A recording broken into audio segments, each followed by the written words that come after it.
Hello friends, ನಮಸ್ಕಾರ. ನೀವು ಕೇಳ್ತಾ ಇದ್ದೀರಾ ಅಪ್ಪು ರೇಡಿಯೋ 100.9 FM ಅಲ್ಲಿ. ನಾವು ನಿಮ್ಮ ಜ್ಯೋತ್ಸ್ನಾ ಶೆಟ್ಟಿ. ನೀವು www.connectfm.in ಅಲ್ಲಿ ಹೋಗಿ ಕೂಡ ನಮ್ಮ ಕಾರ್ಯಕ್ರಮದ ನೇರ ಪ್ರಸಾರವನ್ನು ಕೇಳಬಹುದು. ಅಥವಾ ಅಪ್ಪು ರೇಡಿಯೋ ಈ ಒಂದು ಫೇಸ್ಬುಕ್ ಪೇಜ್ಗೆ ಹೋಗಿ ನೀವು ಲೈಕ್ ಮತ್ತು ಫಾಲೋ ಮಾಡೋದ್ರಿಂದ ಕೂಡ ನಮ್ಮ ಕಾರ್ಯಕ್ರಮದ ನಿರಂತರ ಅಪ್ಡೇಟ್ಸ್ನ ಕೂಡ ನೀವು ತಿಳ್ಕೊಬೋದು. ಹಾಗೆ ನಮ್ಮದು iHeart app, community plus app, ಹಾಗೆ ಇನ್ಸ್ಟಾಗ್ರಾಮಲ್ಲೂ ಕೂಡ ನೀವು ಕನೆಕ್ಟ್ FM 100.9 ಅಂತ ಸರ್ಚ್ ಮಾಡೋದ್ರಿಂದ ಕೂಡ ನಮ್ಮ ಒಂದು ಈ ಕಾರ್ಯಕ್ರಮದ ಪ್ರಪಂಚದ ಯಾವ ಮೂಲೆಯಲ್ಲಿದ್ದರೂ ಕೂಡ ನೀವು ಕೇಳ್ಬೋದು. ಹಾಗೆ ನಮ್ಮದು ಅಪ್ಪು ರೇಡಿಯೋ ಬೈ ಜ್ಯೋತ್ಸ್ನಾ ಶೆಟ್ಟಿ ಅಂತ ಒಂದು ಯೂಟ್ಯೂಬ್ ಚಾನಲ್ ಕೂಡ ಇದೆ. ಅದನ್ನು ನೀವು ಸಬ್ಸ್ಕ್ರೈಬ್ ಮಾಡ್ಕೊಳ್ಳೋದ್ರಿಂದ ನಮ್ಮ ಈ ಒಂದು ಇಂಟರ್ವ್ಯೂನೆಲ್ಲ ವಿಡಿಯೋನ ಅಪ್ಲೋಡ್ ಮಾಡ್ತೀವಿ, ನಿಮಗೆ ನೋಟಿಫಿಕೇಷನ್ ಬರುತ್ತೆ. ಸೊ ಮೊದಲು ಎಲ್ಲರಿಗೂ ಹ್ಯಾಪಿ ನ್ಯೂ ಇಯರ್, ಹೊಸ ವರ್ಷದ ಆರ್ಥಿಕ ಶುಭಾಶಯಗಳು. ಸೊ ಬನ್ನಿ ಫ್ರೆಂಡ್ಸ್, ಇವತ್ತಿನ ನಮ್ಮ ಕಾರ್ಯಕ್ರಮದ ವಿಶೇಷ ಅತಿಥಿ ಅರವಿಂದ್ ಬಮನೆ ಅವರೊಂದಿಗೆ. ಸೊ ಇವರು founder and director of AV mortgage broking. ಇವರಿಗೆ ಭಾರತ ಮತ್ತು ಆಸ್ಟ್ರೇಲಿಯಾದಲ್ಲಿ 20 ವರ್ಷಗಳಿಗಿಂತಲೂ ಅಧಿಕ ಎಕ್ಸ್ಪೀರಿಯನ್ಸ್ನ ಹೊಂದಿದ್ದಾರೆ. ಇವರಿಗೆ life insurance, financial planning, mortgage ಲೆಂಡಿಂಗ್ನಲ್ಲಿ ಎಕ್ಸ್ಪರ್ಟೀಸ್ನ ಇವರು ಹೊಂದಿದ್ದಾರೆ. ಇವರು ಫಸ್ಟ್ ಹೋಮ್ ಬಾಯರ್ಸ್, ಇನ್ವೆಸ್ಟರ್ಸ್ ಮತ್ತು ಓನರ್ಸ್ಗಳಿಗೆ ಸುಲಭ ಸ್ಪಷ್ಟ ಮಾರ್ಗದರ್ಶನ ನೀಡಿ ಬುದ್ಧಿವಂತಿಕೆಯೊಂದಿಗೆ ಪ್ರಾಪರ್ಟಿ ಮಾರ್ಕೆಟನ್ನು ಸುಲಭವಾಗಿ ನ್ಯಾವಿಗೇಟ್ ಮಾಡುವಲ್ಲಿ ಸಹಾಯ ಮಾಡುತ್ತಾರೆ. ಸೊ ಬನ್ನಿ, ಮೊದಲು ನಾವು ಅರವಿಂದ್ ಅವ್ರನ್ನ ನಮ್ಮ ಅಪ್ಪು ರೇಡಿಯೋಗೆ ವೆಲ್ಕಮ್ ಮಾಡ್ಕೊಳ್ಳೋಣ. ಸೊ ಅರವಿಂದ್ ಅವರೇ, ನಿಮಗೆ ನಮ್ಮ ಅಪ್ಪು ರೇಡಿಯೋಗೆ ಸುಸ್ವಾಗತ.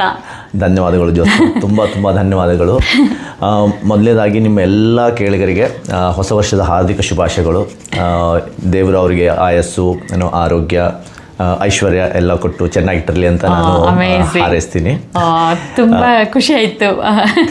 ಎರಡನೇದಾಗಿ ನಿಮಗೆ ನನಗೆ ತುಂಬ ಧನ್ಯವಾದಗಳು. ನಿಮಗೆ, ನಿಮ್ಮ ಅಪ್ಪು ರೇಡಿಯೋ ಟೀಮ್ಗೆ ನನಗೆ ಒಂದು ಅವಕಾಶ ಮಾಡಿಕೊಟ್ಟಿದ್ದಕ್ಕೆ ತುಂಬಾ ಧನ್ಯವಾದಗಳು.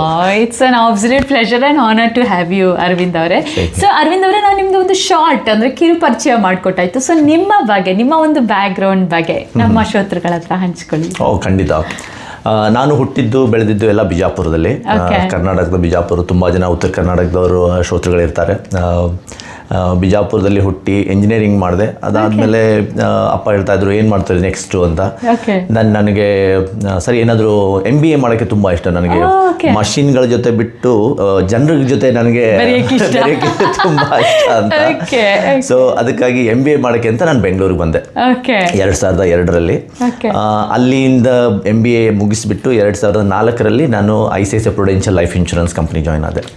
ಅಲ್ಲಿಂದ ನಂದು ಫೈನಾನ್ಷಿಯಲ್ ಸರ್ವಿಸಸ್ ಜರ್ನಿ ಸ್ಟಾರ್ಟ್ ಆಗಿದೆ. ಸೊ ಇಲ್ಲಿಗೆ 22 ವರ್ಷ ಆಯ್ತು ಈಗ. ಅಲ್ಲಿಂದ ಕಂಟಿನ್ಯೂ ನಡೀತಾ ಇದೆ. ಲೈಫ್ ಇನ್ಶೂರೆನ್ಸ್ ಅಲ್ಲಿ ಆಲ್ಮೋಸ್ಟ್ 12 ವರ್ಷ ಆಯ್ತು. ತುಂಬಾ ಒಳ್ಳೆ ಖುಷಿ ಕೊಡುವಂತ ಕೆಲಸ. ಯಾಕಂದ್ರೆ ಲೈಫ್ ಇನ್ಶೂರೆನ್ಸ್ ಅಂದ್ರೆ ನಿಮಗೆ ಯಾರೊಬ್ರು ಇಲ್ಲ ಅಂತ ಜೀವಕ್ಕೆ ಒಂದು ಇನ್ಶೂರ್ ಮಾಡೋದು. ಹೌದು. ಆಮೇಲೆ ಎಮೋಷನಲ್ ಲಾಸ್ ಏನೋ ಸಮ್ ಟೈಮ್ ಫುಲ್ಫಿಲ್ ಮಾಡ್ಬಿಡ್ಬೋದು. But economic loss, financial loss ಏನಿರುತ್ತಲ್ಲ, ಅದು ಲೈಫ್ ಇನ್ಶೂರೆನ್ಸ್ ಇದು ಮಾಡುತ್ತೆ. ಸೊ ಅಲ್ಲಿ 12 ವರ್ಷ ಕೆಲಸ ಮಾಡಿದೆ ಅಲ್ಲಿ. ಅದಾದ್ಮೇಲೆ ಸರಿ ಏನೋ ಬೇರೆ ಕಡೆ ಜಗತ್ತು ನೋಡೋಣ, ಅವರು ಇಂಡಿಯಾದಲ್ಲಿ ಸಾಕು, ನೆಕ್ಸ್ಟ್ ಬೇರೆ ಏನೋ ಎಕ್ಸ್ಪ್ಲೋರ್ ಮಾಡೋಣ ಅಂತ ಅನ್ನಿಸ್ತು ಅವಾಗ. ಸೊ ಆಸ್ಟ್ರೇಲಿಯಾಗೆ ಬಂದ್ವಿ 2016ರಲ್ಲಿ. ಅಲ್ಲಿಂದ ಇಲ್ಲಿ ಬಂದ ತಕ್ಷಣ ಅದೇ ಫೈನಾನ್ಷಿಯಲ್ ಪ್ಲಾನಿಂಗ್ ಅಲ್ಲಿ ಸ್ಟಾರ್ಟ್ ಮಾಡಿದೆ ನಾನು. ಸೊ ಫೈನಾನ್ಷಿಯಲ್ ಪ್ಲಾನಿಂಗ್ ಆಗಿ ಸಿಮಿಲರ್ ಟು ನಮ್ಮ ಲೈಫ್ ಇನ್ಶೂರೆನ್ಸ್ ಏನೋ ಪ್ಲಾನಿಂಗ್ ಬಗ್ಗೆ. ಅದು ಒಂದು 4-5 ವರ್ಷ ಆಯಿತು. ಈಗ 5 ವರ್ಷದಿಂದ ಮಾರ್ಟ್ಗೇಜ್ ಬ್ರೋಕಿಂಗ್ ಅಲ್ಲಿ ನಾನು ಕೆಲಸ ಮಾಡ್ತಾ ಇದ್ದೀರಾ. ಸೊ ನಾನು ಕ್ವಶನ್ ಕೇಳ್ತಾ ಇದ್ದೀನಿ, ಯಾಕೆ ನೀವು ಈ ಫೀಲ್ಡ್ ಬಂದ್ರಿ ಅಂತ. ನನ್ನ ಕ್ವಶನ್ಗೆ ಮುಂಚೆನೇ ಆನ್ಸರ್ ಮಾಡ್ಬಿಟ್ರು. ಅವ್ರಿಗೆ ಮೆಷಿನ್ಸ್ ಇಷ್ಟ ಅಲ್ಲ, ಮನುಷ್ಯರ ಜೊತೆ ಬೆರಿಬೇಕು. So amazing. ಯಾಕಂದ್ರೆ ನಾನು ಇವತ್ತು ಒಬ್ರನ್ನ ಇಂಟರ್ವ್ಯೂ ಮಾಡಿದೆ. ಅವರು ತುಂಬಾ ಚಿಕ್ಕ ವಯಸ್ಸಲ್ಲಿ, ಅಂದ್ರೆ 2010 ಅಂದನೆ ಅವರು AI, ರೊಬೋಟಿಕ್ಸ್, ಸ್ಪೇಸ್ ಅದೆಲ್ಲ ಮಾಡಿದ್ರೆ ನೀವೊಂಥರ ಕಾಂಟ್ರಾಸ್ಟ್ ಆಗಿ you want to be with humans ಅಂತ. No, that is very true. So ಈಗ ಹೇಗ್ ಆಗ್ತಾ ಇದೆ ಅಂದ್ರೆ ಪ್ರಪಂಚ, ಮನುಷ್ಯರ ಜೊತೆ ಕಮ್ಯುನಿಕೇಶನ್ ಕಡಿಮೆ, ಎಲ್ಲ ಜೊತೆ ಈ ಒಂದು ಗ್ಯಾಡ್ಜೆಟ್ ಜೊತೆ ಜಾಸ್ತಿ ಆಗ್ಬಿಟ್ಟಿದೆ. ಬೆಳಿಗ್ಗೆ ಎದ್ದ ತಕ್ಷಣ ದೇವ್ರು ನೋಡ್ತಾರೋ ಇಲ್ವೋ, ಮೊಬೈಲ್ ಹತ್ರ ನೋಡ್ತಾರೆ, ಪಕ್ಕದಲ್ಲೇ ಇರುತ್ತೆ ಯಾವಾಗಲೂ. ಹೌದು. So that's very nice to know about you. So Arvind ಅವರೇ, ನೀವು ನಿಮ್ಮ ಬ್ಯಾಕ್ಗ್ರೌಂಡ್ ಬಗ್ಗೆ ನೀವು ಎಲ್ಲ ಹೇಳಿದ್ರಿ. ಸೊ ನೀವು MBAನ ಮಾಡಿದ್ದು, ಆಮೇಲೆ ನೀವು ಲೈಫ್ ಇನ್ಶೂರೆನ್ಸ್ ಕಂಪ್ನಿಲಿ ಕೆಲಸ ಮಾಡಿದ್ದು. ಅದಾದಮೇಲೆ you wanted to explore more, so you moved in ಆಸ್ಟ್ರೇಲಿಯಾಗೆ ಬಂದಿದ್ದು ಆ್ಯಕ್ಚುಲಿ. ಸೊ ಅರವಿಂದ್ ಅವರೇ, ನೀವು ಹೇಳ್ದಂಗೆ ನಿಮಗೆ 20 ವರ್ಷಕ್ಕೂ ಅಧಿಕ ಬೋತ್ ಇಂಡಿಯಾ ಮತ್ತು ಆಸ್ಟ್ರೇಲಿಯಾದಲ್ಲಿ ಒಂದು ಫೈನಾನ್ಷಿಯಲ್ ಸರ್ವಿಸಲ್ಲಿ ಎಕ್ಸ್ಪರ್ಟೀಸ್ನ ನೀವು ಹೊಂದಿದ್ದೀರಾ. ಸೊ ನೀವು ನಿಮ್ಮದೇ ಆದ AV ಮಾರ್ಟ್ಗೇಜ್ ಬ್ರೋಕಿಂಗ್ ಸಂಸ್ಥೆನ ಕೂಡ ನೀವು ಫೌಂಡ್ ಮಾಡಿದ್ದೀರಾ. ಸೊ ಈ ಸಂಸ್ಥೆ ಯಾವಾಗ ಸ್ಟಾರ್ಟ್ ಆಯಿತು, ಏಕೆ ಸ್ಟಾರ್ಟ್ ಆಯಿತು, ಸೊ ಇದರ ಒಂದು ಹಿನ್ನೆಲೆಯ ಬಗ್ಗೆ ಮತ್ತು ನಿಮ್ಮ ಸಂಸ್ಥೆಯ ಏನೇನು ಸರ್ವಿಸ್ ಕೊಡುತ್ತೆ ಅದ್ರ ಬಗ್ಗೆ ಕೂಡ ಹೇಳಿ. ಖಂಡಿತ. ನಾನು MBA ಮುಗಿಸಿದೆ 2004 ಓಕೆ. ಅವಾಗ್ಲಿಂದನೇ ನನಗೆ ಒಂದು ಆಸೆ ಏನು ಅಂತಂದರೆ ನನ್ನದೇ ಒಂದು ಕಂಪ್ನಿ ಸ್ಟಾರ್ಟ್ ಮಾಡಬೇಕು ಅಂತ. ಓಕೆ. ಅವಕಾಶ ಯಾವತ್ತೂ ಕೂಡಿ ಬಂದಿರಲಿಲ್ಲ. ಆಸ್ಟ್ರೇಲಿಯಾಗೆ ಬಂದ್ವಿ. ಆಸ್ಟ್ರೇಲಿಯಾಗೆ ಬಂದಮೇಲೆ ಇಲ್ಲಿ ನಾನು ಫೈನಾನ್ಷಿಯಲ್ ಪ್ಲಾನಿಂಗಲ್ಲಿ ಒಬ್ಬರ ಹತ್ರ ಕೆಲಸ ಮಾಡ್ತಾ ಇದ್ದೆ.